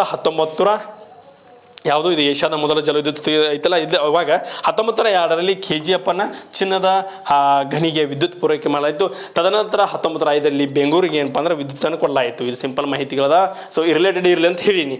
ದಿವಾನ್ ಮಾಧವರಾವ್ ಅವರು ಏನು ಮಾಡಿದ್ರು 1907ರಲ್ಲಿ ಮೈಸೂರಿನ ಒಂದು ವಿದ್ಯಾಪರಿಷತ್ತನ್ನು ಸ್ಥಾಪನೆ ಮಾಡಿದರು. ಈ ಸಭೆಯ ಪ್ರಸ್ತುತವಾಗಿ ವಿಧಾನ ಪರಿಷತ್ ಆಗಿ ಕಾರ್ಯನಿರ್ವಹಿಸುತ್ತದೆ. ನೋಡ್ರಿ ಹೆಂಗ್ರಿ, ವಿಧಾನ ಪರಿಷತ್ ಮೊದಲು ಯಾರಂದ್ರೆ ದಿವಾನ್ ಮಾಧವರಾವ್ ಅವರು. ಯಾವಾಗ 1907ರಾಗ ಮೈಸೂರಿನ ವಿಧಾನ ಪರಿಷತ್ ಆಗಿತ್ತು. ಈ ಸಭೆ ಇದು ಪ್ರಸ್ತುತವಾಗಿ ಏನಪ್ಪಾ ಅಂದ್ರೆ ವಿಧಾನ ಪರಿಷತ್ ಆಗಿ ಕಾರ್ಯವನ್ನು ನಿರ್ವಹಿಸ್ತದ. ಇದು ಕೂಡ ಭಾಳ ಇಂಪಾರ್ಟೆಂಟ್. ನೆಕ್ಸ್ಟ್ ಏನು ಬಂದದ ಮತ್ತು ದಿವಾನ್ ಮಾಧವರಾವ್ ಅವರು ರೀ, ಒಂದಲ್ಲಿಂದ ಹೇಳ್ಬಿಡ್ತೇನೆ ರೀ. ದಿವಾನ್ ಮಾಧವರಾವ್ ಅವ್ರ ಬಗ್ಗೆ ಏನಿಲ್ಲ. ಈಗ ಸರ್ ಎಂ ವಿಶ್ವೇಶ್ವರಯ್ಯ ಬ್ಯಾಡಂದ್ರು ಹೇಳ್ಬೇಕಿಲ್ಲಿ ಮಾರ್ಕ್ಸ್ ಬರ್ತಾವ್ರಿ. ಇನ್ನತಾನೆ ಮತ್ತೆ ಇದನ್ನ ಹೇಳಕ್ಕೆ ಹೆಂಗೆ 1912ರಿಂದ 1918 ಸೊ 13 ಮೈಸೂರು ಬ್ಯಾಂಕ್ ಚಾಲೂ ಮಾಡಿದ್ರು. 15 ಕನ್ನಡ ಸಾಹಿತ್ಯ ಪರಿಷತ್ತನ್ನು ಸ್ಥಾಪನೆ ಮಾಡಿದ್ರು. 16 ಮೈಸೂರು ವಿಶ್ವವಿದ್ಯಾಲಯವನ್ನು ಸ್ಥಾಪನೆ ಮಾಡಿದ್ರು. ಸೊ 16 ಮತ್ತು ಮೈಸೂರಿನ ಗಂಧಕ ಒಂದು ಎಣ್ಣೆ ಕಾರ್ಖಾನೆಯನ್ನು ಮಾಡಿದ್ರು. ನೆಕ್ಸ್ಟ್ 18 ಏನಪ್ಪ ಮೈಸೂರು ಕ್ರೋಮ್ ಕ್ಯಾನಿಂಗ್ ಫ್ಯಾಕ್ಟ್ರಿಯನ್ನು ಮಾಡಿದ್ರು. 16 ಬೆಂಗಳೂರಿನಲ್ಲಿ ಏನಪ್ಪ ಸರ್ಕಾರಿ ಸಾಬೂನು ಕಾರ್ಖಾನೆಯನ್ನು ಮಾಡಿದ್ರು. ನಾವು ಹೇಳ್ತೀವಿ ಸರ್ಕಾರಿ ಸಾಬೂನು ಕಾರ್ಖಾನೆ ಎಲ್ಲಿ ಮೈಸೂರು ಚಾನಲ್ ಸೊಪ್ಪನಲ್ಲಿ ಮೈಸೂರಿಗೆ ಹೋಗ್ಬಾರ್ದು, ಬೆಂಗಳೂರಾಗಿರ್ತದೆ. 1917 ಬೆಂಗಳೂರಿನ ಇಂಜಿನಿಯರಿಂಗ್ ಕಾಲೇಜನ್ನು, ಇದು ವಿಶ್ವೇಶ್ವರಯ್ಯ ಒಂದು ಕಾಲೇಜ್ ಆಫ್ ಇಂಜಿನಿಯರಿಂಗ್ ಎಂಬ ಮರುನಾಮಕರಣವಾಗಿದೆ. 1917 ಎಲ್ಲಿತಿ ಬೆಂಗಳೂರಾಗೈತಿ. ಆಮೇಲೆ 1917 ಬೆಂಗಳೂರಿನಲ್ಲಿ ವೈದ್ಯಕೀಯ ಶಾಲೆಯನ್ನು ಆರಂಭ ಮಾಡಿ 1923 ಜನವರಿ 18ರಂದು ಭದ್ರಾವತಿಯ ಮೈಸೂರು ಐರನ್ ವರ್ಕ್ಸ್ ಎಂಬ ಒಂದು ಹೆಸರಿನಲ್ಲಿ ಉಕ್ಕಿನ ಕಾರ್ಖಾನೆಯನ್ನು, ಇದೇನಪ್ಪ ಅಂದ್ರೆ ಸರ್ ವಿಶ್ವೇಶ್ವರಯ್ಯ ಒಂದು ಐರನ್ ಸ್ಟೀಲ್ ಕಂಪನಿಯಾಗಿ ಮುಂದೆ ಹೋಗೋದ. 1923 ಭದ್ರಾವತಿ ಒಳಗೆ ಏನಪ್ಪ ಅಂದ್ರೆ ಉಕ್ಕಿನ ಮತ್ತು ಕಬ್ಬಿನ ಕಾರ್ಖಾನೆಯನ್ನು ಭದ್ರಾವತಿ ಮಿಲ್ಸ್ ಮಾಡ್ತಾರೆ. ಸೊ ಇದು ಕೂಡ ಇಂಪಾರ್ಟೆಂಟ್ ಆಗ್ತದೆ. ಸೊ ದಿವಾನ್ ಕಾಂತರಾಜ್ ಅವರು ಅದಾರ. ಸೊ ಕಾಂತರಾಜ್ ನೋಡ್ಬೋದ್ರೆ 1918 ಜಸ್ಟಿಸ್ ಮಿಲ್ಲರ್ ನೇತೃತ್ವದ ಒಂದು ಹಿಂದುಳಿದ ವರ್ಗಗಳ ಆಯೋಗವನ್ನು ಸ್ಥಾಪನೆ ಮಾಡ್ತಾರೆ. ಮತ್ತು ಹಿಂದುಳಿದ ವರ್ಗಗಳ ಉದ್ಯೋಗಕ್ಕಾಗಿ ಮೀಸಲಿರ್ತಕ್ಕಂಥ ಒಂದು ಆಯೋಗ ಇದು ಜಸ್ಟಿಸ್ ಮಿಲ್ಲರ್ ಆಯೋಗ ಅಂತ ನಾವು ಇಲ್ಲಿ ಹೇಳ್ಬೋದು. ಸರ್ ಮಿರ್ಜಾ ಇಸ್ಮಾಯಿಲ್ ಬಂದರು. ಇವರು ಇಸ್ಮಾಯಿಲ್ ಅವರ ಒಂದು ಕೊಡುಗೆ ಭಾಳ ಅಪಾರ ಆಗ್ತದೆ. 1934 ಮಂಡ್ಯದ ಸಕ್ಕರೆ ಕಾರ್ಖಾನೆಯನ್ನು ಚಾಲೂ ಮಾಡ್ತಾರೆ. 1937 ರಾಸಾಯನಿಕ ಮತ್ತು ರಸಗೊಬ್ಬರ ಕಾರ್ಖಾನೆ ಮಾಡ್ತಾರೆ. 1940 HAL ಸ್ಥಾಪನೆ ಮಾಡುವಾಗ ಇವರೇ ಇರ್ತಾರೆ. ಸೊ ಮಿರ್ಜಾ ಇಸ್ಮಾಯಿಲ್ ಅವರ ಮೂರನೇ ದುಂಡು ಮೇಜಿನ ಸಮ್ಮೇಳನದಲ್ಲಿ ಮೂರು ದುಂಡು ಮೇಜಿನ ಸಮ್ಮೇಳನದಲ್ಲಿ ಭಾಗವಹಿಸಿದ ಭಾರತದ ದೇಶೀಯ ರಾಜ್ಯಗಳ ಪ್ರತಿನಿಧಿ ಇವರಾಗಿರ್ತಾರೆ. ಭಾಳ ಇಂಪಾರ್ಟೆಂಟ್. ಮೂರು ದುಂಡು ಮೇಜಿನ ಸಮ್ಮೇಳನದಾಗ ಭಾಗಿಯಾದಂತಹ ಒಬ್ಬರ ವ್ಯಕ್ತಿ ಯಾರಂದ್ರೆ ಮಿರ್ಜಾ ಇಸ್ಮಾಯಿಲ್ ಅವರು ಆಗಿರ್ತಾರೆ. ನೆಕ್ಸ್ಟ್ ಸಂವಿಧಾನ ರಚನಾ ಸಭೆಯ ಭಾಗವಹಿಸಿದ ಮಹಿಳೆಯರು ಅಂದ್ರೆ ಕ್ವಶನ್ ಏನೈತಿ ಇಲ್ಲಿ, ಇದು ಕ್ವಶನ್ ಒಂದು ಏನಾಗಿತ್ತು ಅಂದ್ರೆ ಸಂವಿಧಾನದ ರಚನಾ ಸಭೆಯಲ್ಲಿ ಎಷ್ಟು ಮಹಿಳೆಯರು ಭಾಗಿಯಾಗಿದ್ದರು ಅಂತ ಕ್ವಶನ್ ಇತ್ತು. ಇಲ್ಲಿ ನೋಡ್ರಿ ಆನ್ಸರ್ ಅದ. ಸೊ ಸಂವಿಧಾನದ ರಚನಾ ಸಭೆಯಲ್ಲಿ 15 ಜನ ಮಹಿಳೆಯರು ಭಾಗವಹಿಸಿದ್ರು. ಒಂದೊಂದು ಪ್ರಾತಿನಿಧ್ಯದಿಂದ ಒಂದೊಂದು ಭಾಗಿಯಾಗಿರ್ತಾರೆ. ಸೊ ಯಾರಾಗ್ತಾರೆ ಅಂದ್ರೆ ಸರೋಜಿನಿ ನಾಯ್ಡು ಅವರು ಇಂಪಾರ್ಟೆಂಟ್. ಕೆಲವೊಂದಿಷ್ಟು ಮಂದಿ ಭಾಳ ಇಂಪಾರ್ಟೆಂಟ್ ಆಗ್ತಾರೆ ಇಲ್ಲಿ.